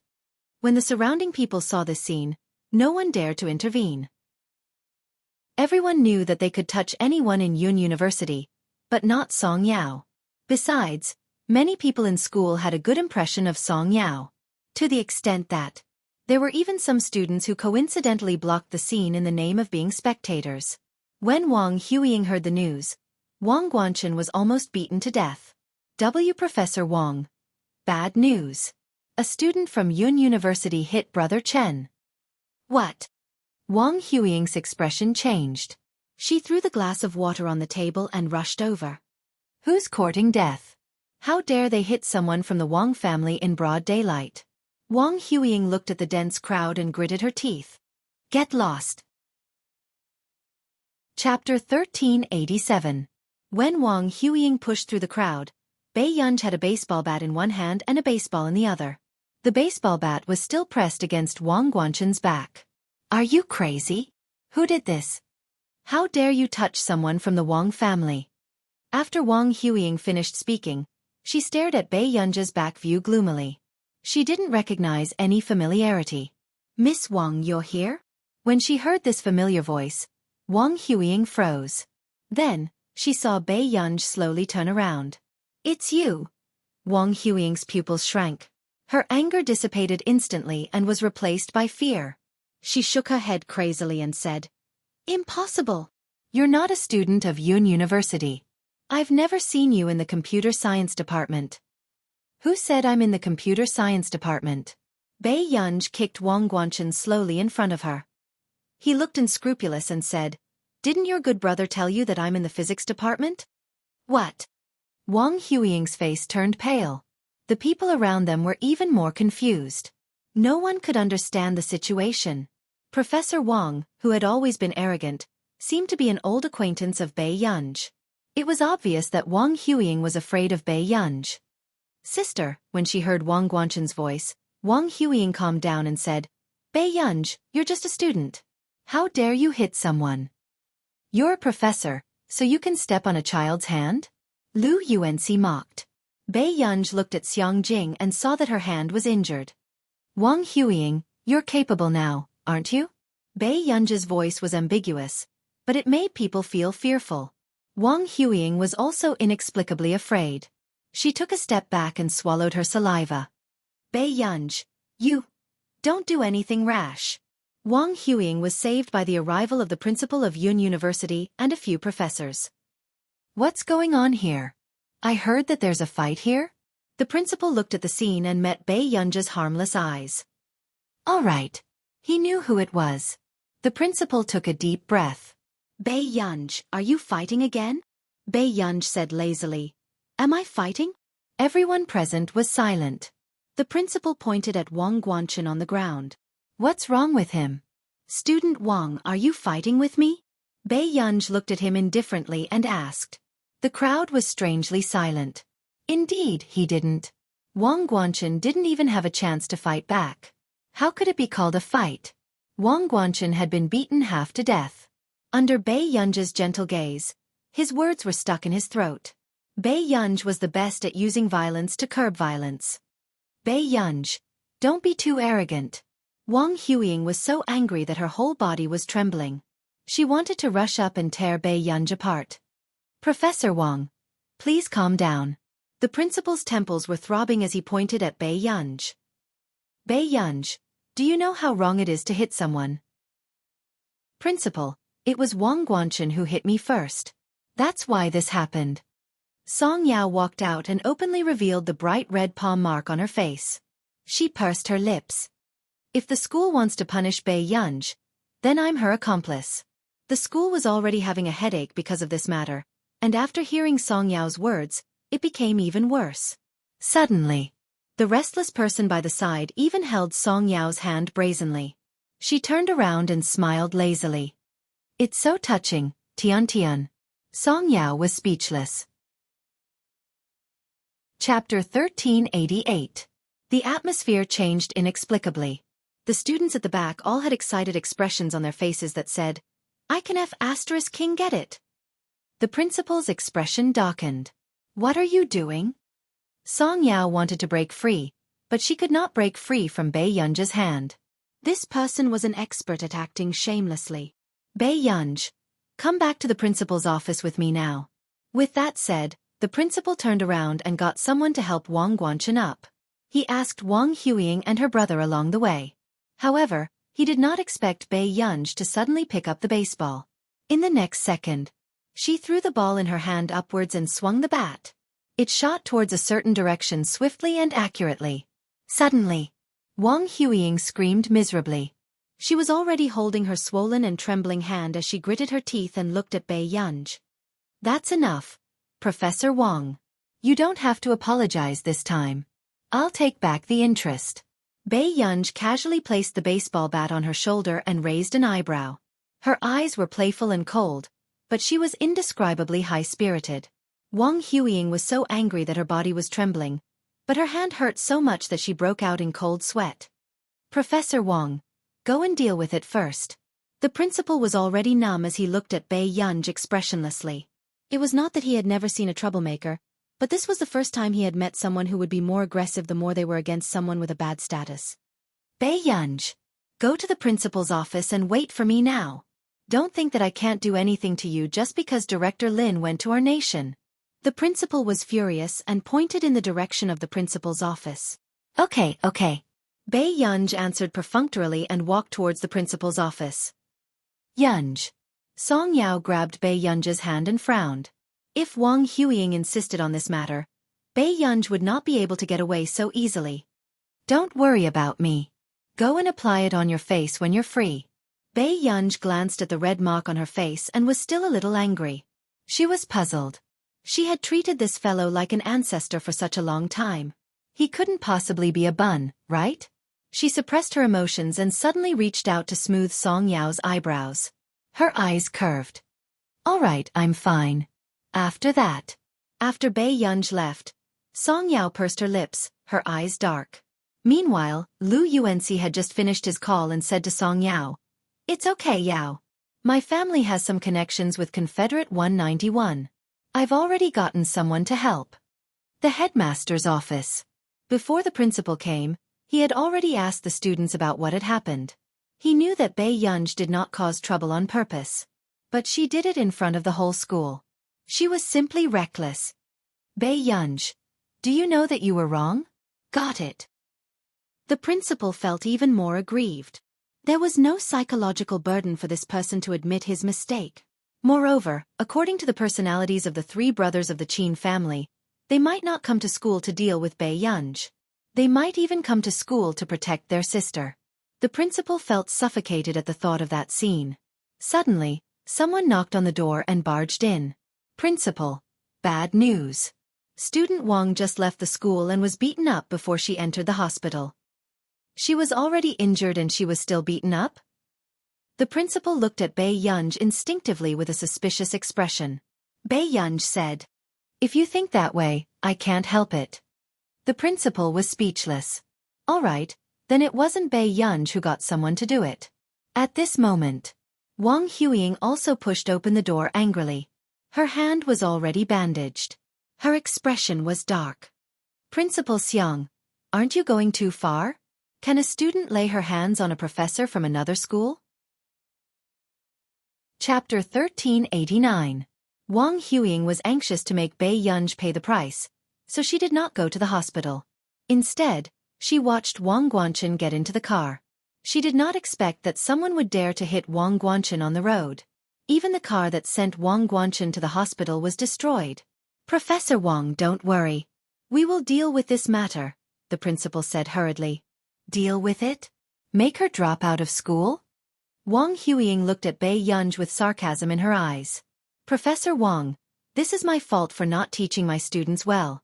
But you know how this matter started. The principal handed a cup of tea to Wang Huiying. But it was obvious that he did not want Bei Yunj to drop out of school just like that. After all, Bei Yunj was in the wrong. But Wang Huiying and Wang Guanchen were the ones who started it first. Wang Huiying took the cup and sneered. Principal Xiang, do you think I will just let this matter go? She stared at Bei Yunj with a venomous gaze.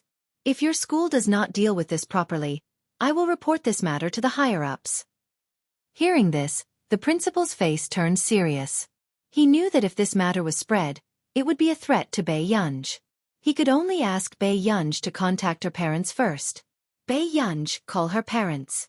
After that, the principal took the opportunity to pour a cup of water and said in a low voice, ask old Master Qin to come. Others might not know how the Qin family rose to power back then, but Principal Xiang clearly remembered that old Master Qin had developed from Continent K. Principal Xiang was personally promoted by Mingzhang, and Lin Longjun was his senior. In addition, Bei Yunj was a good seedling, so he could not bear to see anything happen to Bei Yunj. Bei Yunj raised her eyebrows. Suddenly, the corners of her lips curled up. She slowly pressed the landline button. After a while, Bei Yunj answered softly. Okay. I will wait for you in the principal's office. Okay, got it. After Bei Yunj hung up the phone, her eyelids twitched unconsciously. She rubbed her ears that were numb from the noise. The principal suddenly had a bad feeling and immediately pulled her aside. Who did you call? We have to solve the problem. Do you know that? I know. Bei Yunj slowly glanced at Wang Huiying. Suddenly, he chuckled softly. We do need to solve some problems. A mocking look appeared in Wang Huiying's eyes. The injuries on Wang Guanchen's body were indelible evidence. She wanted to see how long Bei Yunj could be so arrogant. Bei Yunj, if you drop out of school and apologize to me, I won't hold you responsible. Otherwise, Wang Huiying raised her chin proudly. Otherwise, I won't let Song Yao off. Miss Wang, have you forgotten? Bei Yunj sneered and suddenly asked slowly. Wang Huiying frowned and looked at her coldly. A short while later, Bei Yunj walked in front of her and placed his hand on her bandaged hand. He lowered his head and slowly tightened his grip. Wang Huiying's face was pale, but the last sentence made her forget to resist. She only heard Bei Yunj's emotionless question. Isn't it up to me whether Confederation 191 wants to raise a few dogs in the future? Wang Huiying suddenly remembered. She heard that the head of the Shi family really hoped that Bei Yunj could inherit Confederation 191 this time. And in the scientific research field, it was customary to pass on talents and not direct descendants. Besides, Wang Huiying didn't even have any bloodline of the Shi family. There was no way she could fight for it openly. Bei Yunj. Wang Huiying's eyes were bloodshot. She wanted to kill this person who was always blocking her. P.S. Good night. Chapter 1390. Principal Xiang. Wang Huiying gritted her teeth. She was so angry that she couldn't hide her emotions. If you really want to cover up for this person, I have nothing to say. But don't forget, it was Zhang Ke who invited you for 5 years just to get this chance to work together. As soon as she finished speaking, the door of the principal's office was pushed open and another person came in. It was Sun Jiaping. Principal, I've heard about this. Sun Jiaping didn't look too good. He obviously knew that his granddaughter was injured. Seeing this, the principal had a headache. Professor Sun, don't worry. I'll definitely give you an explanation. I didn't come to you for this. Sun Jiaping said calmly. My Jingjing never lies. Jingjing said that K University students cheated. I think she didn't make it up. What nonsense are you talking about? Wang Huiying was inexplicably flustered, but she quickly covered it up. She sneered and asked, Professor Sun, are you using this method to slander K University? Professor Wang should know very well whether it's slander or not. Sun Jiaping wasn't as modest as usual. Instead, he was so firm as if he was a different person. After all, it was his granddaughter's hand that was stepped on. Sun Jiaping had a good temper, but he wasn't an idiot who would be bullied by others. Wang Huiying gritted her teeth and glanced at Bei Yunj. The corners of her mouth twitched again. If that's the case, then I didn't do anything wrong. After that, Wang Huiying took out her phone, swiped open an interface and threw it on the table. After reading it, the principal's face became even more gloomy. Someone anonymously reported that a freshman from the physics department of Yun University had abused a foreign student in school. This incident had become a hot topic. Many people even pointed out that it was the one from the Qin family. Bei Yunji's name was familiar to many experienced netizens. Some people didn't dare to take sides easily. But just 20 minutes ago, K University's official Weibo account accidentally liked this anonymous report. So much so that no one dared to speak up for Bei Yunji. Campus violence. Rich people really don't take crime seriously. I can testify that someone from Yun University was carried out today. I just happened to see that person being beaten up badly. Why did Yun University accept this kind of person? Yun Chang University, the #1 university in the capital, didn't give any explanation? Confused. 5 people clicked into the hot comments, and 4 of them are Qin Youjiao's fans. They're really at the point of murdering their mothers. I'm being targeted by flies for the rest of my life. Professor Wang, this report doesn't match up with reality, right? As a teacher, how can you do such a thing that is beneath your standing? Principal Xian Ran questioned furiously. What is the actual situation? Wang Huiying smiled and poured herself a cup of tea. Principal Xiang didn't listen to my advice. He's not satisfied with my advice. If we can't reach an agreement on this matter, doesn't that mean I have no other choice? She walked over to Bei Yunji and asked softly, Bei Yunji, how is it? Do you really think that I can't beat you? Bei Yunji looked into her eyes. Are you trying to destroy me? So what if I am? Wang Huiying narrowed her eyes. She knew that if Bei Yunji continued to develop, it would be a great threat to her. She wanted to take advantage of the fact that Bei Yunji was still weak to eliminate the source of trouble. Then I don't like to raise a dog that bites people. After Bei Yunji finished speaking, Wang Huiying's eyes darkened. She was about to speak when suddenly, a group of people rushed in from the door. Bei Yunji? Wang Huiying turned around and was even more surprised when she saw who it was. Why was Elderine here? Chapter 1391. Elderine. Before Wang Huiying could ask, she saw Elder Hu and Elder Gu beside Elderine. Although the 3 of them had accompanied her to Yun City this time, they had always avoided meeting the public. Why did they come in person this time? Wang Huiying frowned. It couldn't be because of Wang Guanchen. Elderine, Elder Hu, Elder Gu, I didn't expect you to come. Sorry for not coming out to meet you. Principal Xiang's back was almost wet with sweat. He couldn't figure out why the 3 of them, who were like founding fathers in Confederation 191, would come to Yun University in person. This time, it would be useless even if Bei Yunji asked old Master Qin to come. Principal Xiang took a deep breath. He was even more anxious at the thought of Bei Yunji's safety. The outside world had begun to put pressure on Yun University. Now, the 3 leaders of Confederation 191 had come to Yun University in person. Weren't they being attacked from both sides? This time, I'm not here to chat with Principal Xiang. Elderine glanced at the name tag on the table and knew the principal's name. In the eyes of others, Elderine was impatient and was ready to start trouble with Bei Yunji. Elderine, don't worry.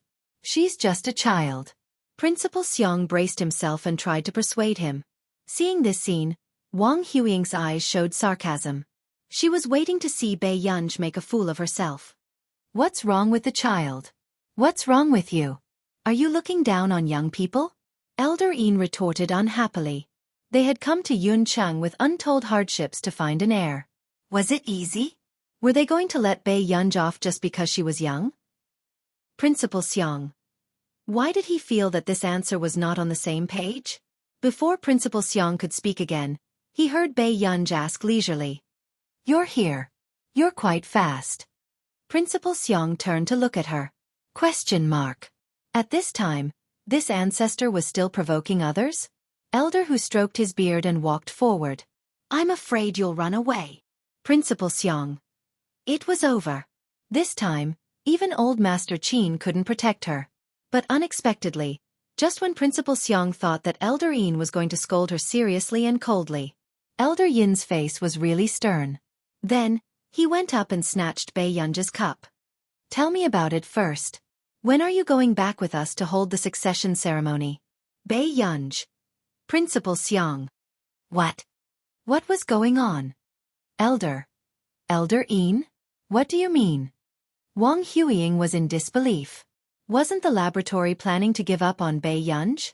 We'll talk about it when we get back to Continent K. Bei Yunj leaned lazily on the sofa and covered her face with an open book. Aren't you being shameless? Elder Een was furious. He had finally found a successor who was more outstanding than Shernani, but this guy was so difficult to deal with that he was not on the same level as Shernani. Principal Xiang had never thought that one day with his own eyes, he would see with his own eyes that a mysterious and proud research organization like the Confederation 191 would start a chase after her drama in his principal's office. I said I'd consider it, but that doesn't mean I'll accept any mess. Bei Yunj's tone was indifferent. It was only then that Elder Een realized that something was wrong. Yunj, are you angry? But I didn't provoke you recently, did I? I didn't call you in the middle of the night either. Elder Een was about to act pitiful when he was tugged by Elder Gu, who gestured for him to look at Wang Huiying beside him. The moment he turned around, his eyes met Wang Huiying's furious gaze. Why was this person here? Chapter 1392. You? Elder Een chose his words carefully. Do you have a conflict with Bei Yunj? Wang Huiying's expression darkened. Elder Een, Bei Yunj accused me of cheating and even slandered our K University and the reputation of Confederation 191. Even my cousin, Wang Guanchen, was injured by her. Shouldn't you uphold justice for me? The principal hurriedly said. I'll apologize to you for Bei Yunj hitting someone, Elder Een, but Yunj isn't a bad person. Who would have thought? Hearing this, Elder Een laughed loudly. Hey, Principal Xiang, what are you saying? Isn't it normal for children to fight? It's not a big deal. It's fine for boys to get injured. I often got injured when I was young too. The principal's eyelid twitched. Thank you for your understanding, Elder Een. But now, student Wang Guanchen is already in the hospital. Elder Een and the other two looked at Bei Yunj at the same time. She was indeed not a good person. Although Bei Yunj has indeed gone overboard with this matter, I hope that you can give Bei Yunj a chance. However, I still hope that everyone can give Bei Yunj a chance. I also hope that Professor Wang can clarify things online. Clarify what? Elder Gu, who had been silent, suddenly asked. After the principal finished explaining the whole story, Elder Een and the others also frowned. Huiying, you're too. Elder Een sighed. Forget it. Explain this matter clearly and let's forget about it. Wang Huiying was unwilling to give up. Elder Een, my younger brother is still in the hospital. How can we let it go like this? Elder Gu said coldly, if you dare to hit someone, you have to be prepared to be hit. The atmosphere was inexplicably strange. Elder Een and Elder Hu were speechless. Could he rein in his impulse to brag a little? It was too obvious that he was biased towards Bei Yunj. Wang Huiying bit her lip. I won't let this matter rest. Neither will K University. Elder Een was silent for a moment. Huiying, are you going against us? Elder Een nodded. Then think carefully. After leaving Confederation 191, what is left of your Wang family?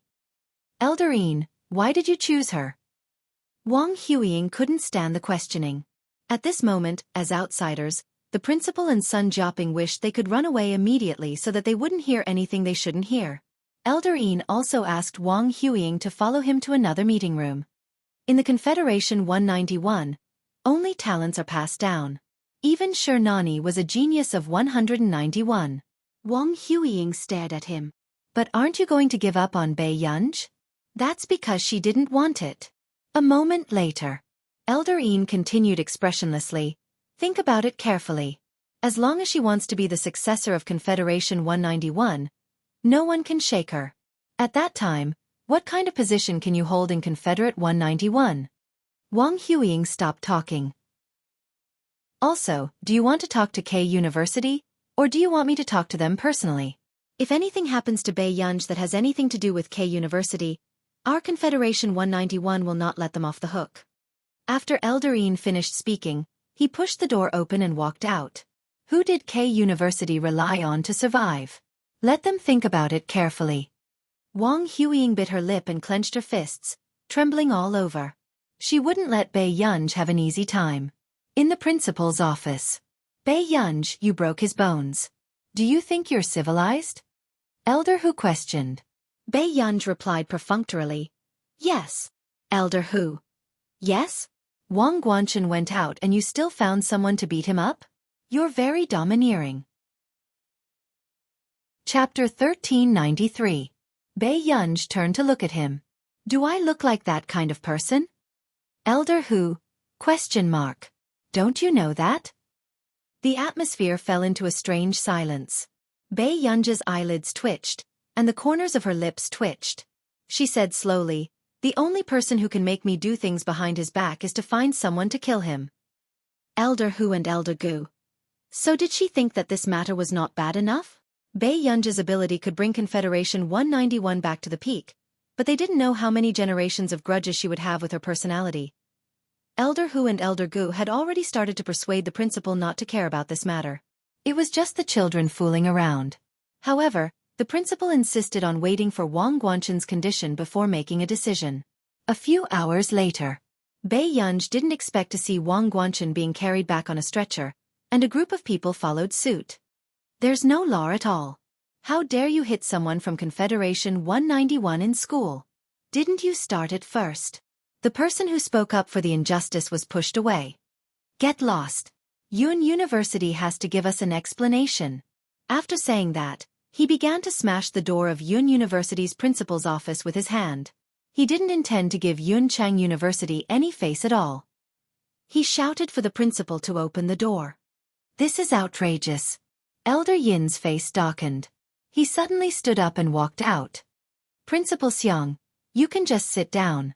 Then, just as the door of the principal's office was opened, a few aggressive people in front were about to curse, but they didn't expect to meet Elder Yin's eyes in the blink of an eye. Elder Yin, why are you here? Everyone was startled, like a cat with its tail between its legs. Even if they had the guts, they wouldn't dare to act arrogantly in front of Elder Yin. You've got guts? What kind of place is this? How can you behave so atrociously? Elder Yin reprimanded them in a loud voice. He pointed at them and scolded, Let me tell you, if this matter gets out of hand, none of you will be able to return to Confederation 191. Elder Yin. At first, they were still hoping that Elder Yin wasn't here to help them. But now, in this situation, those who didn't know better would think that Elder Yin was Bei Yunj's parent. Wang Guanchen, are you sure that Bei Yunj got someone to beat you up outside? Elder Yin asked expressionlessly. On the other hand, Wang Guanchen had mixed feelings throughout the journey. He was even more afraid when he thought about the scene where someone put a sack over his head and beat him up. He would never forget it in his life. I don't know. Wang Guanchen swallowed his saliva with difficulty. Principal Xiang, look, Bei Yunj didn't get anyone to hit him at all. It's all just a joke. Elder Yin glanced at Wang Guanchen and openly defended him in front of everyone. So much so that the people of Confederate 191 were shocked. Elder Yin, you're going to blink when you're kidnapped? The principal's eyelid twitched and he suddenly looked at Bei Yunj. He had a feeling that Bei Yunj's call was to call Elder Yin and the rest. But how did Bei Yunj know Elder Yin? Bei Yunj, come here and apologize. Elder Yin brought him over. Bei Yunj exclaimed and looked at Wang Guanchen on the stretcher with interest. Wang Guanchen couldn't help but feel his scalp go numb. He wanted to stay away from this person, but then he heard Bei Yunj suddenly laugh. Student Wang, I'm sorry. There's still a long way to go. Instantly, there was silence. Was this really an apology and not an open threat? Elder Yin took a deep breath. Do you know what you did wrong? I made a mistake that every good person would make. Chapter 1394. Elder Yin took a deep breath. What was she doing? Was this a declaration of justice? Didn't she know whether she was a good person or not? Elder Gu turned around and said, Principal, she's already apologized. There's no need to continue pursuing the matter, right? This was the first time the principal had met someone who thought he was too troublesome. Bei Yunj, remember this punishment. Don't mess around in the future, understand? Otherwise, Yun Cheng would be overturned by her sooner or later. Okay. Bei Yunj thought for a moment and nodded. When she walked slowly in front of Wang Guanchen instinctively covered his face with his hands in fear. It was as if he was afraid of being beaten. Bei Yunj thought of how Wang Guanchen had been beaten up on the way and raised her eyebrows. She left without asking anything. It was only the next day that she found out that she was on the trending list again. Sure, you're playing dirty with me. Bei Yunj had just finished showering after her morning run. When she saw the news, she slowly wiped her wet hair and her sneer made one's heart palpitate. Even Jian she lost in the last round of the competition yesterday. Song Yao frowned and thought of Xiang Jing again. K University was really planning to win by hook or by crook. Really? Then I have to go and see if our Jian she is crying. Bei Yunj said with interest. Usually, when Batiki and Jess finished the experiment in a few hours the next night, they would run over and cry silently. Song Yao was speechless. Bei Yunj said, also investigate who beat up Wang Guanchen for no reason. He even made her take the blame. Song Yao choked on her water. On the competition platform of Yun University. This time, Bei Yunj came quite early, so she was the first to be targeted by Huang Zui. Hey, do we have some time to talk? Huang Zui's eyes lit up. Previously, he had been busy looking for someone among the doctoral students and graduate students, hoping that someone could win against K University. In the end, he had forgotten about this person. Wasn't he blindly looking for someone else when the king was right in front of him? I'm not free. I still have to write a reflection. Bei Yunj bit the soy milk wrapped in a transparent bag and planned to pull Song Yao away. If you win, I'll plead for you. The punishment has also been rescinded. Bei Yunj turned to her. All the punishments for this year? Huang Zui. Was he trying to take advantage of the situation? Backstage. Bei Yunj decided to tell Huang Zui the truth. Actually, I was planning to come. Huang Zui began to feel that the next 3.5 years would be very difficult to endure. He watched as Bei Yunj tidied up her white coat and prepared to go out. Can he really win? As a professor, Huang Zui couldn't help but feel nervous. He leaned closer to her and said, "This group is really here to cause trouble." Bei Yunj slowly clipped the pen into the pocket of her white lab coat. She sneered softly. Her unruly youthfulness did not dissipate. She looked up nonchalantly. Is that so? Since they're already here, why don't they kowtow before going back? After that, Huang Zui was stunned for a long time. Until the entrance. Huang Zui originally wanted to say that this guy was being led by the nose by this guy's erratic behavior. However, his thoughts were interrupted by the other party's words. Your school has to work harder this time. I still hope that the competition this time will be evenly matched. When the people from K University saw Jianxi in the spectator stand, they puffed out their chests and looked arrogant, as if they would win in the next moment. Even Jianxi was not around. They wanted to see what tricks Yun University had up their sleeves. An old acquaintance. Hearing this familiar and casual voice, the people from K University and the leading professor froze. They suddenly felt like they had seen a ghost. Chapter 1395. Then, the main force of the competition and the professors looked at a familiar face. Their hairs stood on end. Why would this person appear here? Why didn't you greet me? You made me quite sad. Bei Yunj slowly put on her black gloves and said lazily, Lucy and Shi-Man-Man, I've missed you for the past year. Lucian and Shi-Man-Man felt their scalps turn numb. They wanted to escape from this world. F***CK. Can you shut up? Seeing her, they remembered the days when Bei Yunj was an exchange student at K University. This was the first price they had to pay for their youth and ignorance. Because they discriminated against the women of Country A and did not take Bei Yunj seriously, they were traumatized by this person during every research assessment. A few days ago, when they came to Yun Cheng, there were even people who had nightmares about Bei Yunj. You are a Yun University student? Professor Semenov found it hard to accept the truth and his vision turned dark. During this exchange at Yun University, he had completely forgotten about this person who had caused the entire K University to be autistic a year ago. You know each other? The principal was stunned. What was going on? How can she participate in the competition? After Semenov regained his senses, He pointed at Bei Yunj and questioned Yun University, his face filled with resistance. She's a student of our school. What's wrong? Why can't she participate in the competition? Huang Zui straightened his neck. Semenov was so angry that he couldn't speak. Don't think that I can't find out what happened at K University yesterday. If you dare to fish in troubled waters again, you can try to get someone else to represent you in the competition. Huang Zui chuckled. I want to see if K University is shameless. Yunj, don't be afraid. If they want to play dirty, I'll beat them to death. You. What a boorish man. If Semenov wasn't pulled back, he would have started fighting with Huang Zui. On the other hand, the physics student beside him sighed. Our Professor Huang is still the best. He fights whoever he catches. Lucien walked in front of Bei Yunj and could not help asking, Are you really going to participate in the competition? He couldn't figure it out. Why would Bei Yunj appear in Yun University? Your university sent me to the social news yesterday, saying that our Yun University couldn't win the competition. Yun University students were so angry that they beat up the brother of a professor from K University. Bei Yunj looked at them again and said slowly, That's good. I've never been so angry in my life. The K University students. The atmosphere suddenly turned eerily silent. So the person who hit Wang Guanchen yesterday was Bei Yunj.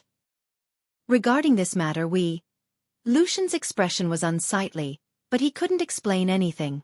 They were indeed the ones who deliberately spread the news. However, the person who hit Wang Guanchen was Bei Yunj. They would never get involved in this mess and offend Bei Yunj. Bei Yunj smiled unhurriedly and said, All right, I just didn't expect you guys to miss me so much. We haven't seen each other for more than a year. It's good for us to have an academic exchange. Those who still remembered the fear of being dominated by Bei Yunj. Could anyone get rid of this B******? The freshmen of K University didn't understand why these seniors, who were all influential figures in school, were so afraid of this unfamiliar Yun University student. Even Professor Semenov objected to Yun University letting her compete. Professor Wang, you don't have to hide it this time. You can compete yourself. Bei Yunj glanced at Wang Huiying with a faint smile and went to the competition stage first. Wang Huiying bit her lip, but remembered the humiliation of losing to Bei Yunj back then. Her entire body was trembling. It was time for the competition. Yunj, do you know the people from K University? Huang Zui asked curiously. I know them. Bei Yunj said casually as she scrolled through the comments under the trending topics. Huang Zui. That was it? Huang Zui snatched Bei Yunj's phone away. Bei Yunj looked up at him. I used to study at K University for a period of time. In the past? You were in your second year of high school, right? Bei Yunj thought for a moment. My brother was afraid that I would have nothing to do, so he sent me there. Huang Zui didn't expect that someone from the Qin family would have the connections to send Bei Yunj, who was in her second year of high school, to K University as an exchange student. However, he couldn't help but be surprised that Bei Yunj was only in her second year of high school, but she could keep up with the pace of K University's teaching. Huang Zui, you studied in the physics department? Bei Yunj thought for a moment. I've also studied in the physics department. She would occasionally attend classes in the physics department, computer science department, chemistry department, nuclear engineering department, and any other major that she could visit. Huang Zui. Suddenly, he didn't want to ask any more. After the competition started, the host smiled and warmed up the atmosphere, letting both parties speak on stage. However, when the host handed the microphone to Bei Yunj, the principal of Yun University's smile froze. He had a bad feeling. He didn't know if Yun University could win this time, but Bei Yunj's speech definitely wouldn't be good. Just as expected. When Bei Yunj's bright and arrogant face appeared on the big screen, the atmosphere in the venue soared. Screams rose and fell, making people think that this was the appearance of a top celebrity. On the other hand, the camera of the students from the photography team and the evil cult actually flashed and glanced at Song Yao below the stage. The heated scene became even more sensational. The officials were starting to promote a couple. Song Yao's eyelids twitched. Junior, you're so popular. Don't you have anything to say? The senior hostess asked with a smile, and her eyes were shining. Bei Yunj nodded slightly and leaned close to the microphone. Suddenly, she smirked. She said gently and leisurely, "I haven't thought of what to say yet. Let's talk after we win." The suppressed emotions of the students below the stage for the past few days were ignited. Master Pei is awesome. It's coming, it's coming. It's starting again. The contestants from K University were speechless. Damn. Suddenly, a student below the stage raised his voice. "Master Pei, don't cry if you lose." The atmosphere inexplicably livened up, but everyone knew that they hoped that Bei Yunj would not feel so much pressure. Bei Yunj's red lips curled up and she suddenly grabbed the senior's hand. She leaned close to the microphone and dragged her voice lazily. "All right, don't shout if you win. I'm done. This woman is being dirty in public." "Pei, let go of senior's hand, do you hear me?" The host blushed. Bei Yunj retracted her hand and tilted her head with a smile. It was as if she had heard the words below the stage, but could not hide her high spirits and frivolous arrogance. Seeing this, Bei Yunj's young fans in school almost lost their blood. Actually, Bei Yunj did not expect that the people who spoke up for her on the trending searches this time were all students of Yun University. She did not even know anyone. These people were purely protecting her. It also seemed like she had said it before.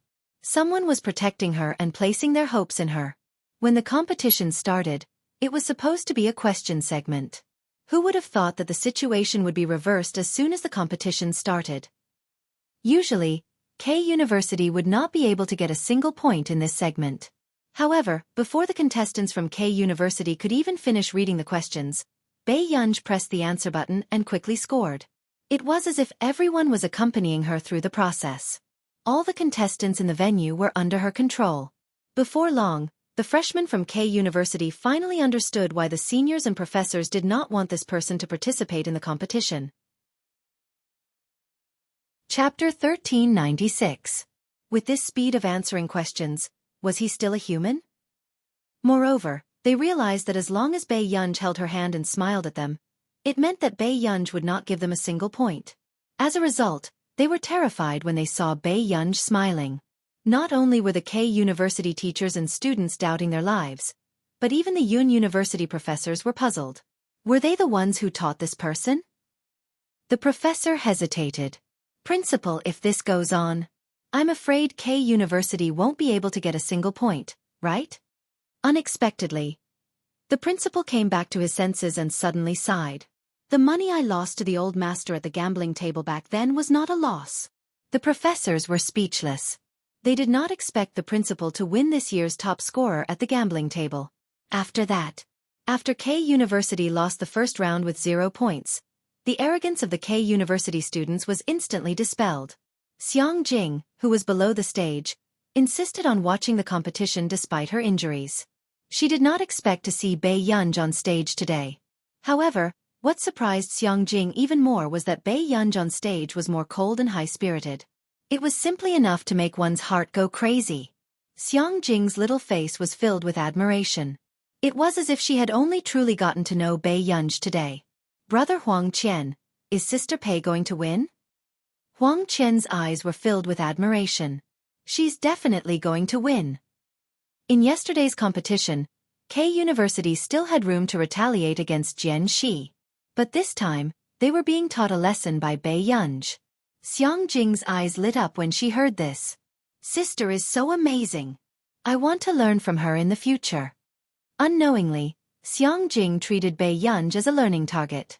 Huang Qian was speechless. The only person who could make this little devil submit willingly was the big devil. At this moment, Principal Xiang, who usually cared about the reputation of his school, also pretended to be blind and did not go up to stop Bei Yunj from teaching them a lesson. Yun University also knew about K University's cheating yesterday, but they did not want to give the other party a chance. However, during this period of time, K University had also vividly displayed the pride and arrogance of their teachers and students. Even though the professors on the judging panel didn't say anything, they all felt that Bei Yunj's provocation today was particularly pleasing to the eye. Anyway, he wasn't going to mess with them. However, the K University student's face turned green. "Professor, is that woman really a student? Didn't Yun University specially find someone to represent the competition?" Simone's expression did not look too good. I've already gotten someone to check. He's indeed a student of Yun University. The people from Yun University did it on purpose. Why didn't you allow this person to compete before? But now you agree. The contestant sneered. Are you trying to make fun of us? That's enough. Haven't you embarrassed yourselves enough? Semenov reprimanded impatiently. Seeing this, the contestant's eyes were filled with unwillingness. He could only look at Wang Huiying. Teacher, can you lend us a few more people? No matter what. If they lost this time, how would they have the face to return to Continent K? Wang Huiying's expression turned even uglier. A year ago, she had never fully grasped Bei Yunji's strength, let alone the 191 members of the Confederation that she had brought along for training. Lend them? Even if she got the 191 core members of the Confederation, they might not be able to win Bei Yunji. Suddenly, someone rushed over. The school just sent a document over. Professor Wang, you guys need to confirm it. Simone asked first. What document? K University's official account praised Yun University's student for hurting people. The principal wants an immediate apology, including the person who made the mistake this time, to be dismissed. End of chapter. Chapter 1397. Everyone was panicking. It was only then that they realized who they really could not afford to offend. Only Wang Huiying bit her lip. She clenched her fists, the hatred in her eyes difficult to suppress. Why? Forget about the Confederation 191. Why was even the newly appointed principal of K University, who had never seen Bei Yunji, siding with her? The students of Yun University enjoyed watching the match and felt proud and elated. However, K University was still beaten up badly, but none of them dared to scold the other party. They were like deflated balloons. In fact, after it ended, Semenov had already posted an apology statement and attracted the attention of the entire internet. This student Pei, who could make K University apologize, probably had a powerful background. However, Semenov did not bring the students who had posted back then to Bei Yunji to apologize. Bei Yunji had already left the backstage to answer a call. It was Qin Luyen. Something had happened to old Master Qin. For some reason, the old man who had already recovered was still unconscious. Even the hospital couldn't do anything about it. I'm sorry, Ge. I was afraid that you would be worried, so I didn't tell you earlier. Qin Luyen's voice made Bei Yunji's tightly furrowed brows relax. Which hospital? After Qin Luyen gave her an address, Bei Yunji hung up and immediately rushed to the hospital, not caring about anything else. However, when she saw old Master Qin's condition, her gaze gradually turned cold. Don't worry. Brother will definitely find the best doctor to treat old Master. Qin Yu, who had not slept for a few days, comforted Bei Yunji in a hoarse voice. Bei Yunji nodded and left. This time, even the Qin couple had returned when old Master Qin was critically ill. Mrs. Qin laughed coldly. Old Master dotes on her so much, but she didn't shed a single tear. She turned around and left. I wonder how disappointed old Master will be when he finds out. Mr. Qin said coldly, You'd better take care of yourself. Mrs. Qin could only suppress her anger. This Bei Yunji had made the family turn to her. At this moment, Bei Yunji called CI7's Yun City Department. Minister Jiang Song, Max, why do you still have time to catch up with me? Bei Yunji said, I need you to investigate something for me. Jiang Song, did this person know that as an ACE Corps member, she was supposed to solve problems for CI7? She did not want CI7 to solve the problem for her. Something happened to my grandfather. I want to find out what happened. Upon hearing Bei Yunji's words, Jiang Song frowned. Old Master Qin? There's still someone in Cloud City who dares to make a move on old man Qin? Maybe there's someone who has eaten the guts of a leopard. Bei Yunji's voice was filled with hostility. She said unhurriedly, I'll transfer 1 billion yuan to whoever finds it first. Jiang Song's hands almost trembled. This was the true god of fortune. Jiang Song. Okay, Dad. Is there anything else? If not, don't turn off your phone for 24 hours. We promise to find it for you within a day. All right. After Bei Yunji hung up the phone, she went back to the ward. He saw the nurse changing the forebag. Wait. Bei Yunj called out to the nurse, attracting the attention of the others. Can I take a look? Sure. The nurse handed the 4-bag to Bei Yunj. Bei Yunj's gaze suddenly fell on a tiny pinhole in the transparent bag. Someone has touched this 4-bag. Did they add any medicine? The nurse hurriedly shook her head. No one has touched it. Qin Lang also frowned. Guer, what's wrong? Bei Yunj handed the bag to the nurse, but her eyes were cold. It's nothing. She really had the guts of a bear and a leopard. Chapter 1398. On the top floor of the hotel opposite the river, Tang Boyong was still drinking and admiring the bustling night outside. He couldn't help but laugh at the thought of someone reporting the situation to him. Tang Boyong played with the reagent in the small glass bottle in his hand, and held the red wine glass in one hand. He recalled what Wuxia had said to him. As long as you can control the Hua family, the Qin family is nothing. This was something good that Wuxia had sent him. It could make people fall into a coma unknowingly and create the illusion of a natural death. However, the juniors of the Qin family had indeed done their best for old Master Qin. The Qin family had discovered it too quickly. Otherwise, old Master Qin's corpse would be cold now. How is it? Is it done? Wuxia called him. The Qin family hasn't issued an obituary statement yet. He's probably still alive. Tang Boyong could already imagine that arrogant girl crying on the bed right now. Wuxia laughed out loud. You're really ruthless. You don't even care about your son. That silly girl from the Qin family is worthy of my son? What a joke. Tang Boyong mocked. With this family background, she's more like my son's mistress. Since Hua Shidu couldn't stop the losses in time, he had to have a backup plan. He had to let that girl from the Qin family know that she shouldn't have wishful thinking. After old Master Qin's accident, no one outside knew. Bei Yunj looked the same as usual, but for some reason, he felt that the air around her was much colder. Do you want to go down and eat something? Qin Lang asked softly. Bei Yunj happened to call. She got up and was about to go out, but she did not expect to bump into Qin Luyen talking to a strange man. She only glanced at him indifferently before turning to leave. However, the strange man could not ignore Bei Yunj's existence. That is, don't tell me the Jie family wants to take advantage of my sister? Qin Luyen's dark eyes did not waver, and he could not tell what he meant. You must be joking.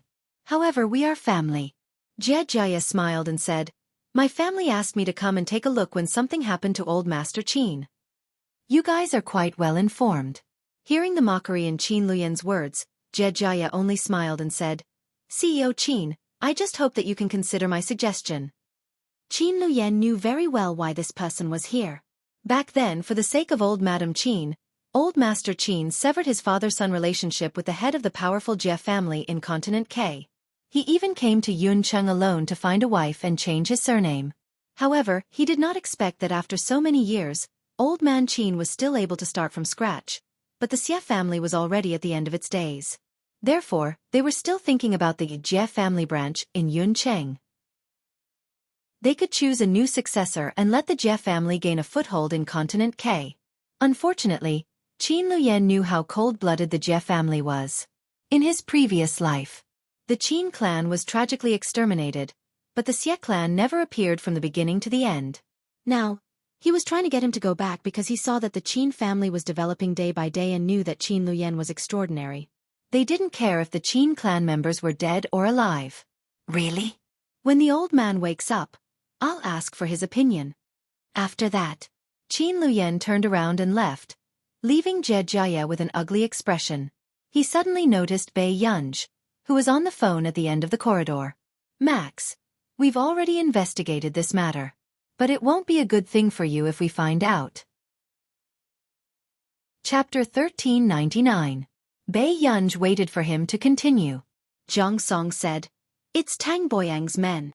Bei Yunj's eyes darkened as she asked, "Are you sure it's him?" "Very sure. Although Tang Boyang didn't meet that person, there are 3 phone records." Zhang Song frowned. "And, Max, I suggest you investigate him again. Time was tight, so I didn't investigate further. However, the person who contacted Tang Boyang is from Continent K." "I got it. Thank you." Bei Yunj replied, "The money will be transferred to the account later." With that said, Bei Yunj saw Jie walking towards her from the corner of her eye. She hung up the phone and prepared to leave. However, Jie called out to her. "You're Bei Yunj? I'm not in charge of the company. It's useless to look for me." Bei Yunj glanced at him and left without saying anything. This attitude stunned Jie. Why did he feel that this Bei Yunj was even harder to deal with than Qin Luyen? She was clearly young, but her gaze and natural aura already made people not dare to act rashly. The people from the Qin family are all outstanding. After Jie came back to his senses, he became more interested in Bei Yunj. In the basement of Mu's bar, the room was dark and the atmosphere was oppressive. The most eye-catching thing was a huge spinning roulette and a young man who was tied up inside. "Master Du, Miss Pei has also heard the news." Zhou Yu hurried over and glanced at the pale young man before continuing. "Mem." The man replied indifferently. He raised his peach blossom eyes and looked at the roulette. He asked indifferently, "Why? Are you not going to tell me?" The young man was trembling all over. He had never expected to be kidnapped here. He had never thought that he would be interrogated under torture one day. After all, he was also a member of an extremist organization in Continent K. He had done many things like kidnapping and extorting confessions from others, but he had never suffered this. Let me go, please." The young man's voice was trembling. It was obvious that he was very afraid of the man in front of him, who was dressed in a neat suit and looked even more noble. The fear and pressure this man brought to him was even greater than that madman Qi Wuxia. "I'll give you some time to think about how to answer me." Hua Shidu knocked on the table with his knuckles, and Zhou Yu had already gotten someone to stop the wheel. At this time, however, Hua Shidu stood up and walked to the cabinet at the side. He slowly took a few darts. He said casually, "Let's play a game first to relax." The young man was even more alarmed when he saw this. No. However, very quickly, Hua Shidu had already walked to the opposite side of him. Before the young man could regain his senses, the first dart had already been thrown. A blood-curdling scream rang out in the dark room. The dart only brushed past the side of his head and landed firmly on the board behind him. The young man's ears were burning as the sharp edges of the dart brushed past his ears, causing him to bleed. First question, why did Qi Wuxia want to harm Elder Qin? With that, the second dart with a cold luster was thrown out while the young man was tense. With another shrill scream, the tip of the knife stabbed into the board beside his carotid artery. The young man felt the burning sensation of his skin being destroyed. He also felt the madness of the god of death brushing past him. "Don't continue. I beg you, don't continue." The young man's eyes were bloodshot as he muttered.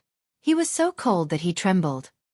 He had already been forced to the point where his nerves were failing and he was extremely weak.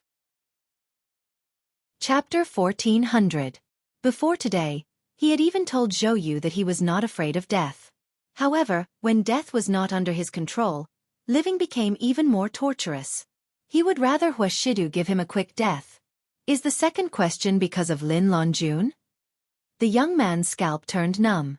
He did not expect Hua Shidu to guess so quickly. Just as the young man was in a daze, Hua Shidu threw the dart on the table and picked up a clean white towel to wipe his hands. "It seems like it's really because of Director Lin." The young man looked up abruptly and suddenly realized that Hua Shidu did not expect him to answer at all. He was just trying to make him suffer a mental breakdown before throwing out the answer he had guessed and seeing his reaction. He was completely creeped out by this man. This was the scariest person he had ever seen. After getting the answer he wanted, Hua Shidu did not care about the young man's life. After Zhou Yu gestured for someone to put the young man down, he extended the rod and swung it at his back ruthlessly.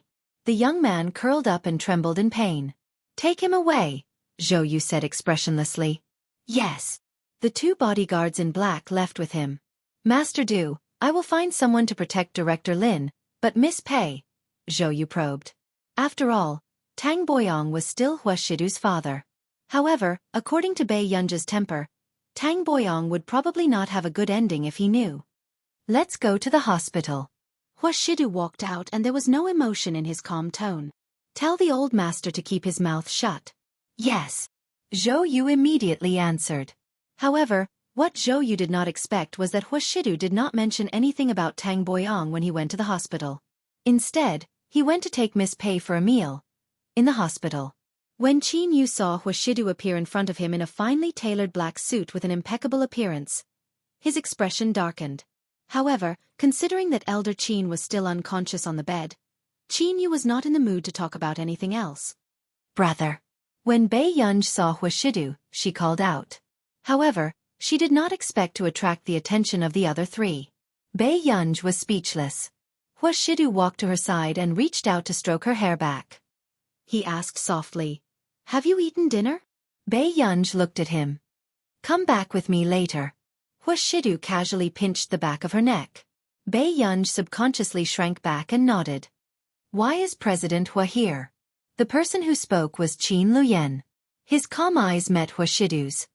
"I heard that Elder Qin was hospitalized, so I wanted to see if there was anything I could help with." "You're too kind, President Hua." "Big brother, this is what he should do." Bei Yunj suddenly spoke and even held Huashidu's sleeve. Everyone present could feel that she was trying to protect him. The expressions of the three brothers changed a little, especially the regretful Qin Yu. He was the one who had King sent his little sister into a wolf's den. This scene made Zhou Yu feel that Bei Yunj was a ruthless person. Qin Luyan was the heir of the Qin family after all. He was not in a hurry to make things difficult for Bei Yunj. Instead, he spoke slowly. Although the old master's condition is not too good, it has stabilized. Currently, he has contacted many famous doctors. Huashidu's tone was still refined and calm. "The Qin family's matter is also my matter. As for the hospital, I'll get someone to get Elder Qin's test results and help contact other medical institutes." With that said, the entire place fell silent. Qin Luyan sized up the person in front of him calmly. Chapter 1401. Qin Luyan was not Qin Yu and Qin Lang. He had always been observant. From the first time he saw Huashidu, he knew that this man's motive was not simple. Hearing this, Qin Yu gave a fake smile. He could not help but reach out and pat Huashidu's shoulder. "Brother, I really have to thank you for being so concerned about my family matters and even helping me take care of my sister." Huashidu was quite gentle. "You're welcome. It's what I should do." Only Qin Lang felt that these people were strange as he watched them speak in riddles. "What's wrong, second brother? Why are you speaking so strangely today?" Qin Lang was puzzled. Wasn't President Hua Qin Yu's brother? Why was he like a plastic brother who had fallen out with him today? Qin Yu's smile became even uglier. "Really?" Qin Lang was speechless. For some reason, seeing Qin Yu and Qin Luyan like this, he had a bad feeling. What if they were doing something behind his back? In the restaurant, Bei Yunj glanced at the message from Lu Zhongzhou and then at Huashidu. She lowered her eyes and was a little engrossed, not paying attention to her surroundings. Suddenly, a low and calm voice sounded from the side. "You're not focused even when eating?" Bei Yunj regained her senses and glanced at the man beside her, her eyes darkening. "I won't let go of the person who harmed old master." She did not want to. However, she heard the man laugh softly. That's good." Bei Yunj's eyelids twitched. Before she could speak again, the man suddenly reached out and rolled up her sleeves. She heard the man say carelessly, Yun, no one can make you lower your head. Do you understand? You don't have to worry about anyone." Bei Yunj's heart seemed to have been touched by something. She could not help but glance at Huashidu. For some reason, she felt that this man might know everything. However, he still stood beside her. He remained firm. "Huashidu, do you owe me something?" Bei Yunj quickly looked away and asked heartlessly as she lowered her head to scoop the soup. "HM?" The man looked at the girl beside him. From the first time he saw her, the young lady was still too slender. Now, she was so beautiful that he could not take his eyes off her. "Otherwise, why would my brother treat me so well?" Huashidu glanced at the obviously absent-minded girl beside him. A moment later. "I just want Yun to owe me something first." The man was still calm and composed as he deliberately teased her. "So that our Yun might want to go back on her word in the future and have no choice but to agree." Bei Yunj was stunned. The atmosphere was silent for a while. The man suddenly heard Bei Yunj speak. "I won't go back on my word." Shidu stopped what he was doing and looked at the girl with his peach blossom eyes. Bei Yunji's calm gaze was indescribably serious. I'll give you whatever you want. On the way. Bei Yunji was enjoying the night breeze, and her expression was a little strange. Someone was sticking to her. She felt a warm, itchy breath on her neck, and a numb electric current seemed to jump straight to her scalp. Her limbs and bones were filled with his ambiguous aura. Bei Yunji was expressionless, but her ears were red. Shidu. She took a deep breath and pushed away the man who was deliberately sticking to her. Could this D***M man not even tell the difference between wine and water? He even drank the sake that the waiter had sent over. If you don't stand properly, I'll go back. Bei Yunji threatened the tall man in front of her. She also regretted letting him drink. She saw the man staring at her with his peach blossom eyes, ready to make a move. It was as if he was going to lean on her in the next moment. Chapter 1402. Bei Yunji pretended to turn around and leave. However, the man pulled on her sleeve. His originally low and pleasant voice was a little hoarse at the end of the sentence. Yun. The man's deep voice was pleasant to begin with. At this moment, there was a hint of coquettishness in it, which made it even more unbearable. Bei Yunji could not stand the contrast between this man who used to have a frivolous temperament. She resisted the urge to touch his head. But not long after. Bei Yunji scanned her surroundings as if nothing had happened and suddenly looked at the man. The corners of her lips curled up. She suddenly tiptoed and reached out to pinch his face boldly, threatening him lazily. If you don't listen, I'll hit you. Do you hear me? However, after she finished speaking, Bei Yunji's hand was held by the man. He even kissed her. Bei Yunji. Why was this D***M man getting more and more clingy after he got drunk? Bei Yunji was about to break free from the man's hand, but he held it tightly instead. Usually, Bei Yunji only knew that this slender and well-defined hand was good-looking, but at this moment, she could feel the scorching heat spreading from him. Without waiting for Bei Yunji to react, the man lowered his eyes. His emotions were unclear, but he casually opened the gaps between her fingers. Their fingers intertwined. She even heard him ask word by word, "Didn't you say that you would give brother whatever he wanted?" It was clearly a very simple hand-holding, but when it came to this man, she suddenly felt a sense of restraint that made her blush and her heart race. Even the temperature and touch of their fingers slowly rubbing against each other made her feel bitter to the bones. You don't remember anything after you drank too much, but you only remember this? All right, don't speak first. A man who had drunk too much was a little unpredictable. This was Bei Yunji's most intuitive feeling. For example, the person who had been talking non-stop in her ear just now did not say a word after getting into the car. He even leaned against the sofa and only stared straight at her. As Shidu refused to let go, Bei Yunji could only bite the bullet and sit beside him. She put on a look that said, "I'm very fierce, you'd better behave yourself." After the man saw it, he couldn't help but laugh out loud. He laughed so hard that his shoulders shook. Instead, Bei Yunji couldn't help but take a few more glances at her. "Miss Pei, are you going back with Master Du today?" Zhou Yu asked from the front. Bei Yunji pursed her lips, raised her hand and asked slowly, "Can I leave just because I want to?" Zhou Yu did not even dare to look at Master Du. In his impression, Shidu rarely drank. Even if he drank too much, he would only remain silent and ignore others. However, he didn't expect Miss Pei to be like a completely different person. To put it bluntly, once Shidu drank too much, other than Bei Yunji, there was no one else in his eyes. Back at the apartment, Bei Yunji turned on the light and pushed the man into the shower. He was using a video conference to discuss Old Master Qin's illness with Stephen from Country R's Medical Institute. Yes, Old Master Qin's life is temporarily out of danger, but the person who injected Old Master Qin with the medicine is determined to make Old Master Qin either die or become crippled. Stephen frowned. Old Master Qin has just recovered from a serious illness.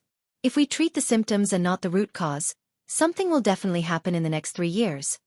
Bei Yunji's eyes turned cold. Her voice was filled with hostility. Is there any way to solve it? The Jie family in Continent K has developed this kind of medicine that Old Master Qin needs, but it's not that easy to get it. Stephen frowned. As long as there's a chance. Even if it's a mountain of knives or a sea of fire, I'll take it. Bei Yunj smiled faintly, but her eyes were bone-chilling. However, since he dares to have designs on my old master, he will definitely lose this layer of skin. Chapter 1403. The next day. When Bei Yunj arrived at the hospital, Old Master Qin's condition was worse than expected. On the hospital bed, Old Master Qin's face was pale and his eyes were tightly shut. The flesh on his face that he had painstakingly regained over the past year had sunk in. The atmosphere in the ward was heavy. Only Mrs. Qin couldn't help but pull Mr. Qin. "Ah Ting, did Dad already make a will?" Mr. Qin broke free from her and said in a hoarse voice. "What are you arguing about? Dad is still lying here and you're already talking about this?" Mrs. Qin bit her lip. "But there are some things that have to be settled. If Old Master Qin was really going to pass away, he couldn't leave everything to Bei Yunj." Mrs. Qin couldn't help but sneer in her heart. After Old Master Qin's accident, Bei Yunj was the only cold-blooded person in the family. She was expressionless from the beginning to the end. However, at this time, Mr. Qin didn't want to talk to Mrs. Qin at all. "Bei Yunj, what do you think? You should have thought about this by now, right?" Mrs. Qin asked Bei Yunj, who had been typing on the keyboard. Bei Yunj's fingers slowly stopped typing on the keyboard. "What do I think?" She didn't have any emotions in her eyes.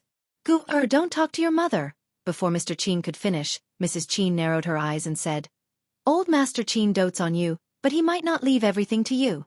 I don't want to be the bad person, but if Jiao Jiao has a share in it, I won't let anyone else take it." Bei Yunj was still typing on the keyboard. Mrs. Qin continued, "If you really dare to take Jiao Jiao's inheritance, aren't you afraid that Old Master Qin won't?" Before she could finish speaking, a crisp and loud slap sounded in the ward. Mrs. Qin looked at the person in front of her in disbelief. She didn't expect this person, who was considered her daughter, to hit her. But before she could continue, Bei Yunj's gaze scared her so much that she didn't dare to speak. "Bei Yunj, how dare you?" Bei Yunj grabbed her chin and looked at her coldly, as if she was looking at a stranger. "Mrs. Qin, my patience is limited. Don't you know that I'm a monster who crawled out of hell after dying in a mental hospital?" When Mother Qin met Bei Yunj's gaze, she felt a shiver run down her spine as fear spread through her body. No one had ever seen Bei Yunj like this. What made Mother Qin even more terrified was that Bei Yunj seemed to know something. Actually, when Qin Yojiao was pushed down the stairs by Bei Yunj and got injured, the Qin brothers agreed to send Bei Yunj to the hospital for treatment because Bei Yunj did not look well at that time. Although her brothers were not close to Bei Yunj, they still arranged for Bei Yunj to be treated in the best hospital. It was Mrs. Qin who couldn't persuade Qin Yojiao and believed Qin Yojiao's words and transferred Bei Yunj to the hospital where Qin Yojiao's biological father was. However, Mrs. Qin only guessed that Qin Yojiao didn't want Bei Yunj to have an easy time and wanted to take revenge. She didn't guess that even Bei Yunj's mental illness was Qin Yojiao's doing. "Yunj, you." Seeing this, Mr. Qin was speechless. "There won't be a next time." Bei Yunj released her hand and shook Mrs. Qin off. She continued to type on the keyboard for a while until Mr. Qin left with Mrs. Qin. Bei Yunj came to Old Master Qin's bed again. Pursing her lips, Bei Yunj tidied Old Master Qin's blanket. Not too long later she said softly, "I'm sorry, Grandpa." She sat by the side and crossed her fingers, clenching and relaxing her fists. She repeated this action several times. Those who were familiar with Bei Yunj would know very well that she would only be like this when Bei Yunj was anxious. "I still didn't take good care of you for her." There was no fluctuation in her tone, but there was a hint of weak hoarseness. "When you recover, if I do anything wrong, you can blame me or chase me away. When the time comes, I'll listen to your lecture." "Max, are you crazy? Are you going to snatch it openly?" Xian Yuan knew that Bei Yunj couldn't be considered a normal person at all. She was crazy and paranoid about things that she shouldn't be obsessed with. Bei Yunj asked calmly, "What else can I do? Will they give it to me if I'm polite?" Xian Yuan was speechless. F***ck, why did he have to deal with such a lunatic? "I've checked. The Xia family is the old master's family. They didn't have a good relationship in the past. I can't take the risk with the old master."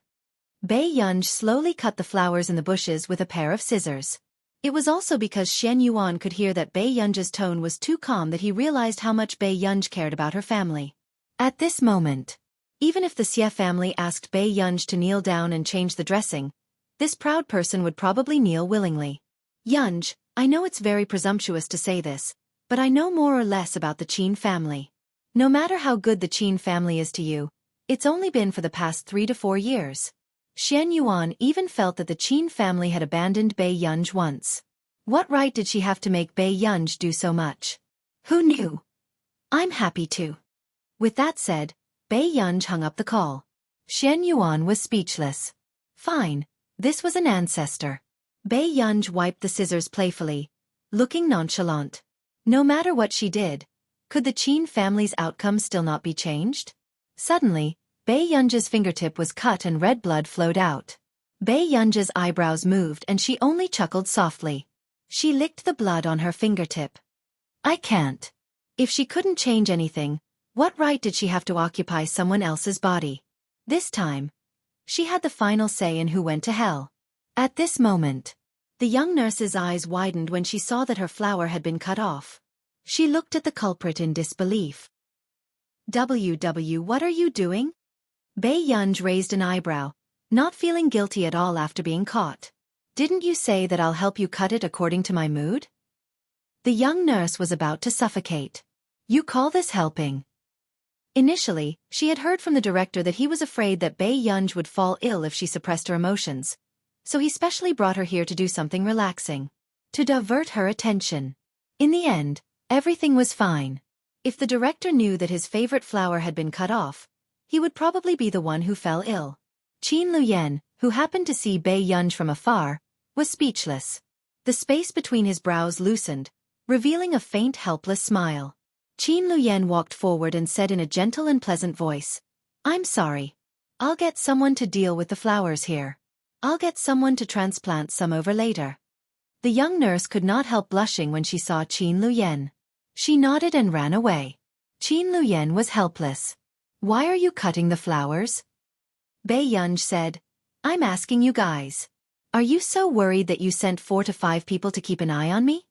A dark look flashed past Qin Luyan's eyes and he did not speak. After a long while, he said, I'm sorry, Gua. I didn't want to make you unhappy. Chapter 1404. Bei Yunj looked up and saw an apologetic expression on his handsome face. To her 3 brothers had always been very careful. I'm not unhappy. You can ask me if you're worried. Bei Yunj put the scissors back into the nurse's basket. I was just teasing her. I agreed with the director this morning to transplant some new varieties of orchids to him. Brother, I'll go upstairs first. Bei Yunj's eyes curved as she turned to leave. Qin Luyan also felt that Guer's attitude towards him seemed to have softened. He subconsciously tried his best to keep a smile on his lips as he stared at Bei Yunj's back view. Jie Jia also saw this scene. So, was Qin Luyan's weakness Bei Yunj? Jie Jia seemed to have suddenly thought of a good idea and smiled. In the afternoon, after Qin Luyan left, Bei Yunj met Jie Jia the moment she stepped out. Miss Pei? Bei Yunj looked up and met the man's eyes. The other party obviously had a motive. Was he from the Jie family? Bei Yunj thought of the information she had found in the morning and looked at him with interest. There was someone who came knocking on her door. Jie Jia felt that something was wrong under Bei Yunj's half-smile, but he couldn't put his finger on it. He just got to the point again. Can I have a chat with Miss Pei? President Qin might not have mentioned it to you, but we should be considered family a few decades ago. My surname is Jie. Then are you planning to give me a greeting gift? Bei Yunj asked coldly, so direct that it made one suspect that she wanted to rob him the next moment. Jie Jia was also caught off guard. He was very passive. He didn't even know how to reply. What do you want as a greeting gift, Miss Pei? Jie Jia forced a smile. In his opinion, the things that the young lady liked would not be too expensive. Bei Yunj was silent for a moment. My brother might not have told you that I'm preparing to transfer to another faculty in my 2nd year. She felt that she had changed to a more acceptable way of putting it, so she said politely, I just want to study medicine or something. I don't know if anyone can send me to a medical institute or something like that. Jie Jia. Her tone was so relaxed that Jie Jia almost thought that Bei Yunj had only asked him to give her a watch or a bag. Medical institute? Jejaya put on a fake smile. He wanted to know how the Qin family raised this little girl. Was she spoiled to the point of being out of control? Asking for a medical institute? CEO Jie. Bei Yunj suddenly spoke, causing Jejaya to have a bad feeling.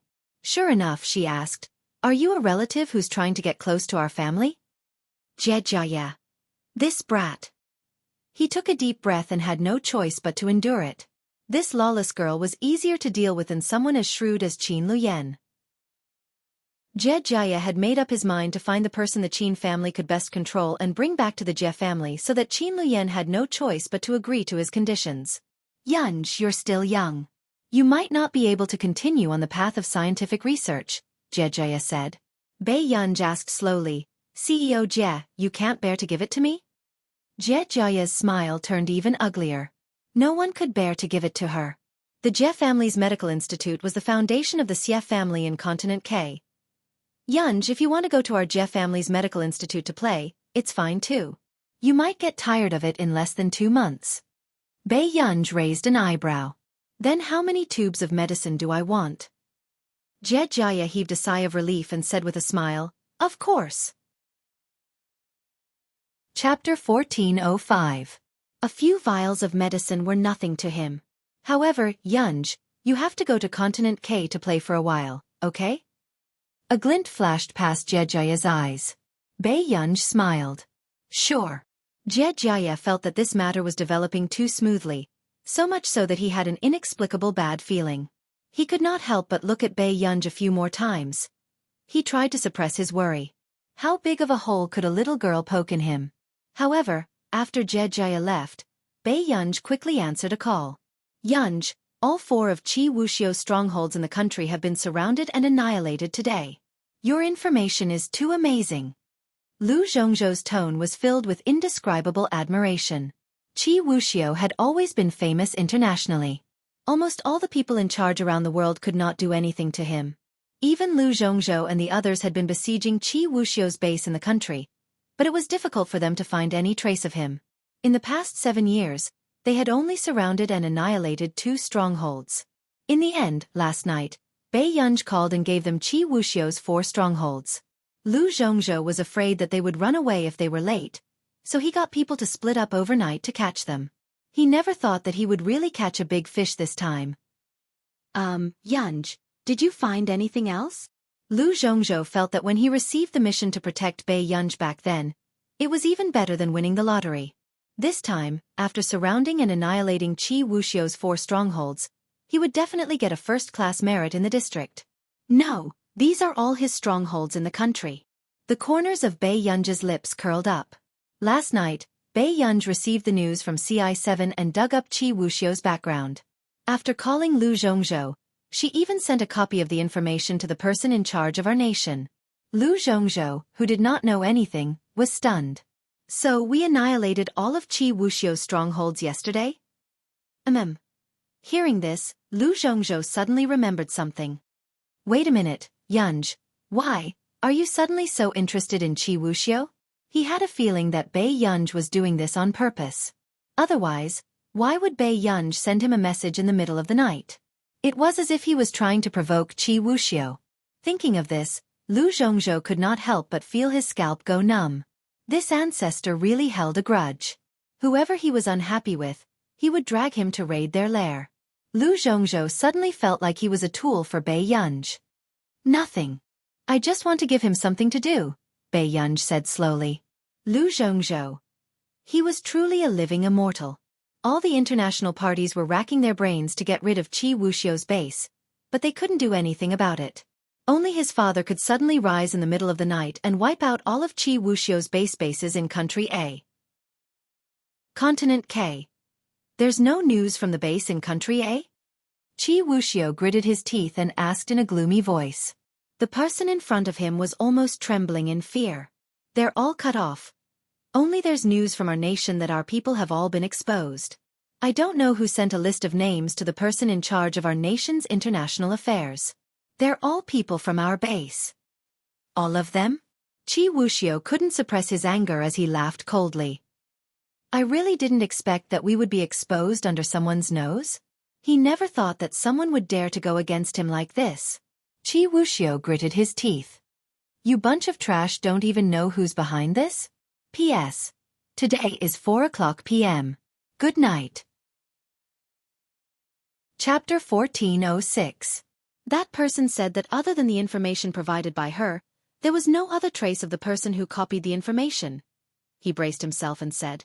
The other party's actions were obviously a slap to Qi Wuxiu's face and a show of strength. But who would have thought that there was someone who could threaten an extremist organization, someone who was even more extreme than them? What kind of crazy behavior was this? An underground organization called Death Scythe had its base raided by someone who came out of nowhere. If it weren't for the fact that they had people in Country R's political circle, they might have been completely wiped out by this person this time. Very good. After so many years, there's finally someone who isn't afraid of death and dares to go against me. Qi Wuxiu gritted his teeth and sneered, his chest filled with anger. But for some reason, he suddenly had a ridiculous guess.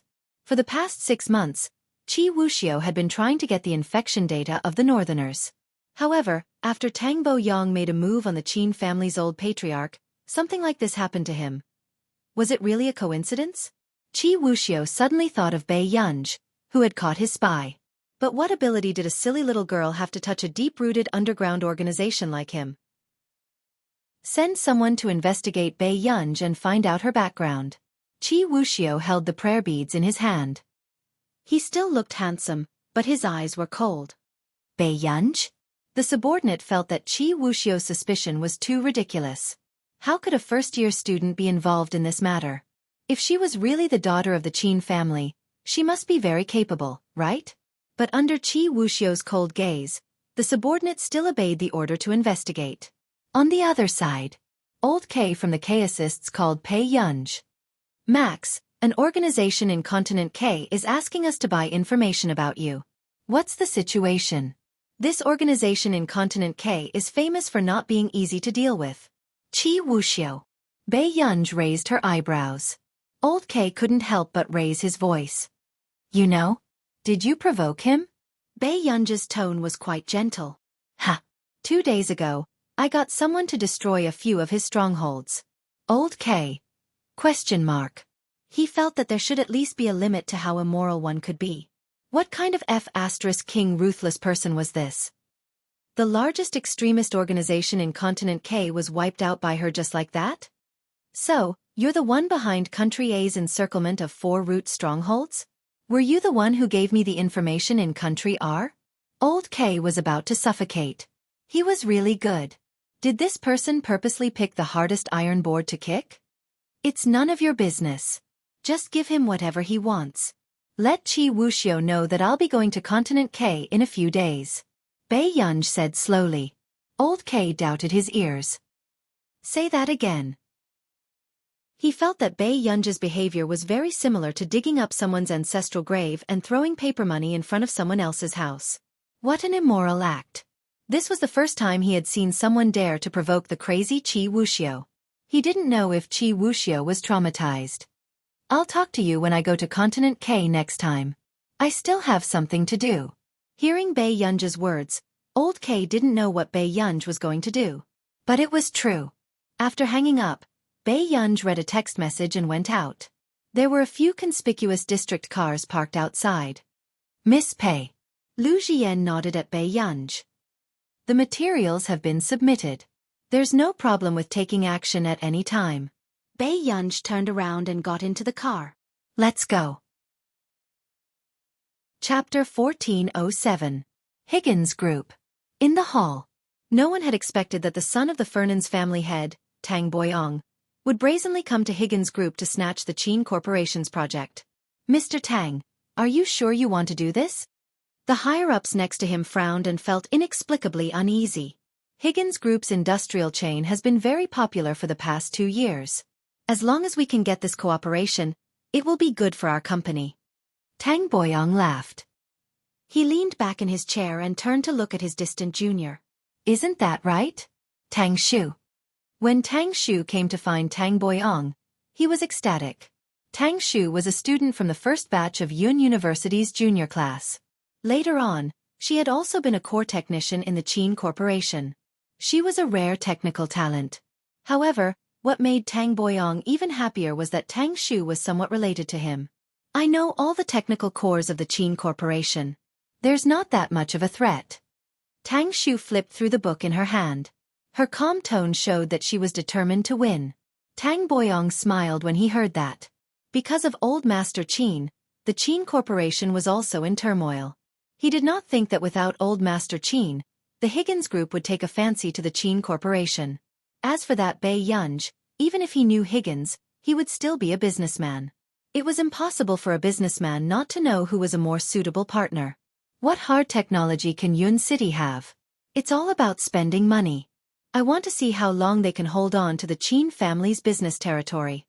Tang Boyong sneered and patted Tang Shu's shoulder. Higgins Group attaches great importance to the technical cores of their partners. Today's technical competition is also one of the important references for them to choose a partner. Ah Shu, don't disappoint me. Tang Shu hid the strange look in her eyes and only teased unintentionally. Of course. However, if I get first place, will Uncle Tang ask Brother Shidu to reward me with something? A glint flashed across Tang Boyang's eyes. Ah Shu, it seems like you know Shidu? I met Brother Shidu by chance in a competition in the past. Tang Shu smiled and did not deny it. However, her fingers unconsciously tightened around the book. He's an important guest in the first row. After this competition, I can arrange for you to meet. Tang Boyang's tone was affectionate, and he was very satisfied with Tang Shu. Back then, he had been trying his best to make his mother's family, the Tang family, into the upper class of Yun City. But he never had the chance. However, if Shidu could marry the children of the Tang family would have something to rely on in the future. Shidu's future marriage partner should be a capable girl like Ah Shu who can help her husband. Not the kind that looks beautiful like a fairy. Tang Boyang's tone was filled with disdain and strong dissatisfaction. She's like Shidu's mother, doing research all day long. Is scientific research something a woman should be involved in? When Tang Shu heard the last sentence, a cold sneer flashed across her eyes. She merely changed the topic and said indifferently, I heard that the eldest daughter of the Qin family was a repeater and was admitted to Yun University later on? Tang Boyong sneered. Is that so? I really don't know how she got first place in the college entrance exam. Don't worry, I'll take down Higgins for you. Tang Shu smiled. Soon, preparations for the internal technical competition arranged by Higgins began. The first row of the spectator area was filled with the higher-ups of Higgins Corporation who rarely appeared. This showed how much importance Higgins attached to the technical department. Half an hour passed. Tang Shu was indeed first in the first round of the competition. Tang Boyong smiled brightly and quietly walked to the person in charge of Yun City, Xue Zhongxian, who was in the first row. He said respectfully, Congratulations, Boss Xue. I heard that you are the person in charge appointed by Higgins Corporation's benefactor. Xue Zhongxian shook his head. I don't deserve it. It's just that the eldest daughter likes me. Tang Boyong was surprised. Is the successor of Higgins really a woman? The light in Xue Zhongxian's eyes turned cold as he smiled. The eldest daughter's talent is enough to convince everyone. Tang Boyang's face stiffened. He sensed Xue Zhongxian's unhappiness and hurriedly responded. Yes, you're right. Xue Zhongxian nodded. Tang Shu is not bad, but her thinking is similar to the technicians of the Qin family. Chapter 1408. Tang Boyang's face was full of smiles as he said, intentionally or unintentionally. The Qin Group has indeed seized the initiative in the field of science and technology in recent years. That's why my junior stayed in the Qin Group for 2 years. She was once the technical leader of the Qin Group. These words were clearly telling Xue Zhongxian that the technical core of the Qin Group was brought out by Tang Shu. How could their strength be compared with Tang Shu's? Xue Zhongxian looked at Tang Shu through the screen and nodded with satisfaction. Tang Shu is good.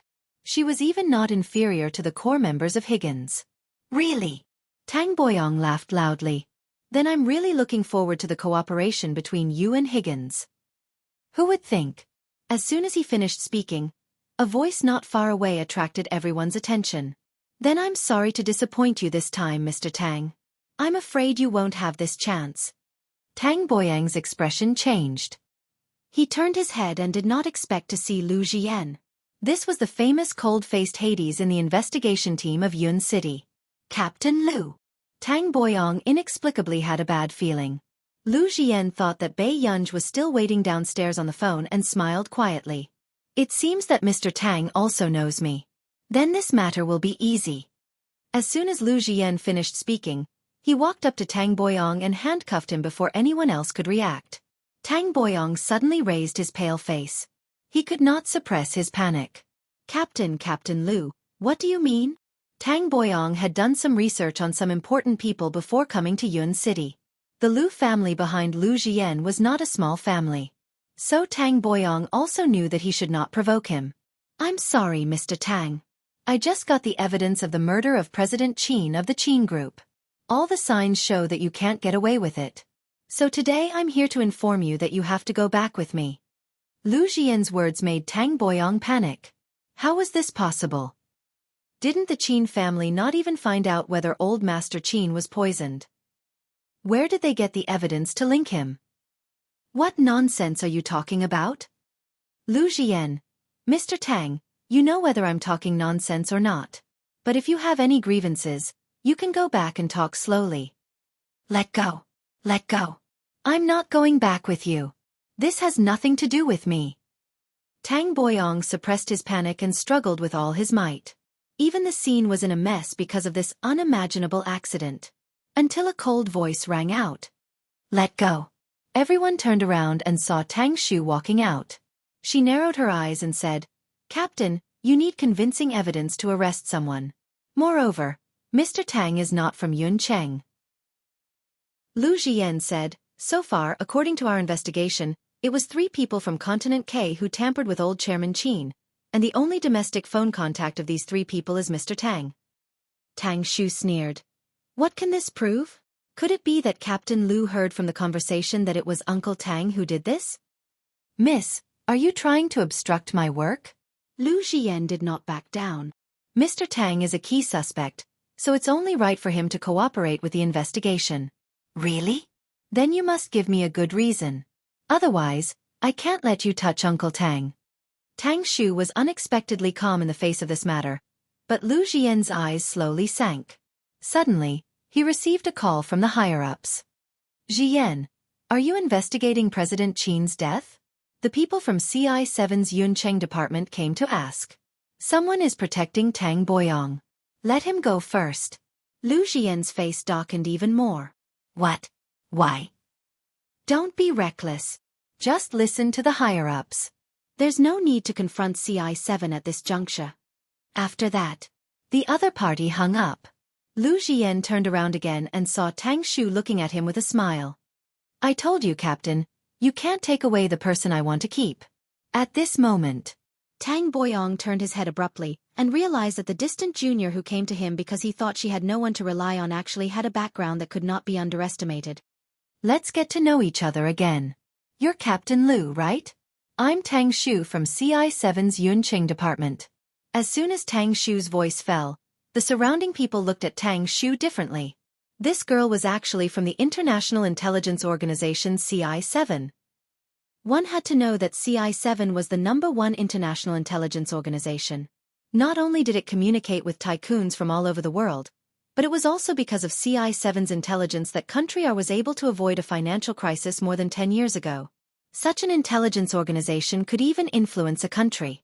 How many people from all over the world were racking their brains to build a relationship with CI7's internal personnel? But who would have thought that this young girl was actually a member of CI7's Yuncheng department? Facing everyone's gazes and envy, Tang Shu was used to such a home ground and remained expressionless. Captain Lu, it's time to unlock my uncle. Lu Jian's face was dark as he held the keys in his hand. The team member behind him could not help but say, Captain Lu, are you going to let him go? Miss Pei is still waiting downstairs. Bai Yunj again? Tang Boyong snapped out of his daze from Tang Shu's true identity and could not help but sneer. I really didn't expect that Shidu would really spoil this woman to the point of lawlessness. Does she think she can be so unreasonable in front of me? Because of Tang Shu's unexpected help this time, Tang Boyong valued Tang Shu even more. His tone was mocking. Ah Shu, this Miss Pei is your schoolmate. I should let you meet her another day. Miss Pei has quite a temper. Tang Shu only smiled as she suppressed the strange look in her eyes. She did not expect Hua Shidu to fall in love with someone who was not worthy of him. Suddenly, a clear and lazy voice sounded from the elevator not far away. There was a hint of playfulness in the voice. Why? It seems like someone wants to understand me again? Hearing this, everyone turned around abruptly. Especially Xue Zhongxian, who had originally sunk after hearing Tang Boyang's words. At this moment, his eyes could not help but light up with excitement. However, when Tang Shu saw Bei Yunj walking towards her, her face froze. It had to be said that this person in front of her did have the ability to make men fascinated by her.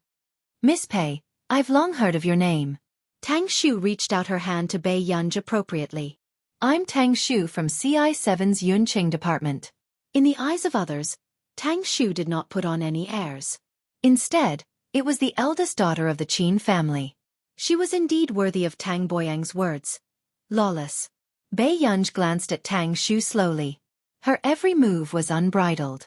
She said, Captain Liu, it's 5:30 p.m. now. It's not time to get off work yet. Lu Jian. As a well-known researcher, can you read more books and read more newspapers? Even CI7 was interfering in this matter.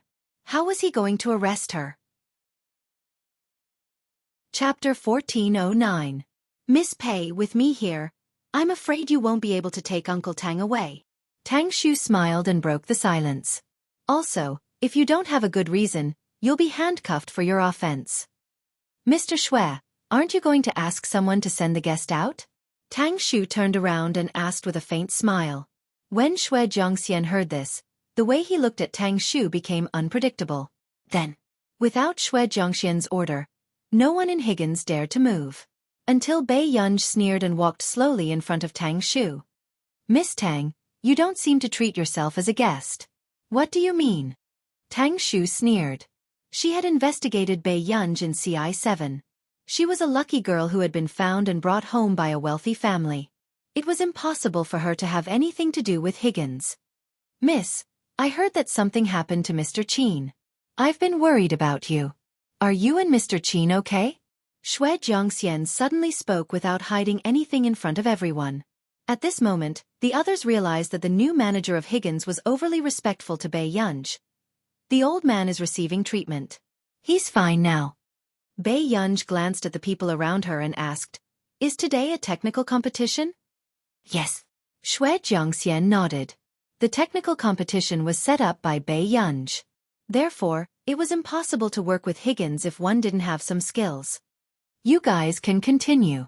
Don't let the Qin family go through the back door. Bei Yunj played with the rolled-up paper in her hand lazily and said in a casual tone. Xue Zhongxian was speechless. How many times have you called me to let the Qin family go through the back door? At this moment, when Tang Boyang and Tang Shu saw that Bei Yunj was so close to Xue Zhongxian that they had the illusion that Xue Zhongxian didn't dare to offend Bei Yunj, they were inexplicably shocked. Who was Bei Yunj? Why was the new manager of Higgins so cautious in front of her? The business world knew very well how difficult it was to deal with the new manager of Higgins. Compared to Nye Yu, this person was harder to fathom, and he couldn't see any weaknesses. But today, Xue Zhongxian was actually respectful to a young lady in her early 20s. It was as if Bei Yunj was not someone to be offended. It seems that Miss Pei and Mr. Xue are very close. Tang Shu's expression turned ugly, but she still smiled and said, Why don't we ask Mr. Xue to help us resolve any misunderstandings with Uncle Tang? Mr. Xue, there's something you can help me with. Bei Yunj stepped forward and handed the paper to Xue Zhongxian. Xue Zhongxian opened it and found two pieces of paper inside. One of them was an official document from the Cloud City Theater of Operations. The other was a red arrest warrant from Interpol.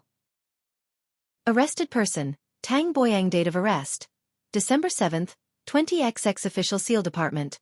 International Criminal Police Organization. Official Seal Department. Yun City Theater of Operations. Command. Xue Zhongxian was stunned. Even Lu Jian was rendered speechless by these two documents. Interpol red arrest warrant. Where did Bei Yunj find such a big shot to issue such an arrest warrant? Unfortunately, Mr. Tang, Miss Tang, No one can stop me from taking anyone away today. Bei Yunj spoke slowly, as if she had suddenly thought of something interesting. She chuckled lightly and said, "You don't say, it's quite offensive." Chapter 14:10. Tang Shu felt cold all over. She looked up and met Bei Yunj's eyes. Her superiority in front of everyone seemed to have dissipated in front of this person. "I'm a little curious. What should I do? Miss Tang, so what if I offend you?" Bei Yunj's frighteningly bright almond-shaped eyes were not smiling at all, as if she could see into the depths of a person's heart. Tang Shu froze. Her face turned pale. She didn't know why, but facing this person for the first time, she felt so ashamed that she couldn't show her face. At this moment, the atmosphere of the whole place instantly froze.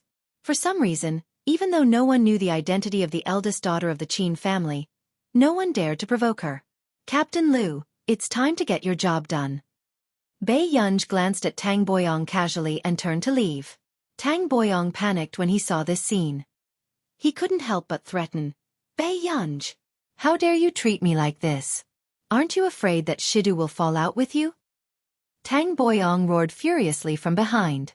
The others were silently watching Bei Yunj make a fool of herself, but the people in front were indifferent. "Is that so? Then everyone present, don't talk nonsense in front of my brother." Bei Yunj's tone was slow as she said with a smile, "It wasn't easy for me to trick him. I don't want to cause trouble for anyone over such a small matter."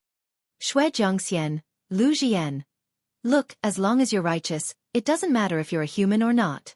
After Lu Jian got someone to handcuff Tang Boyong, Tang Shu quickly struggled out of this ridiculous sense of inferiority. "Bei Yunj." Tang Shu was almost gnashing her teeth as she gloomily watched her leave. But Bei Yunj didn't even turn back. This made Tang Shu feel that standing here foolishly was more humiliating than being slapped in public by this woman. Tang Shu sneered and took out her phone to make a call. Then, she followed her to the police station. "Captain Liu, what's wrong with you? Didn't I tell you to retreat? You even brought her back?"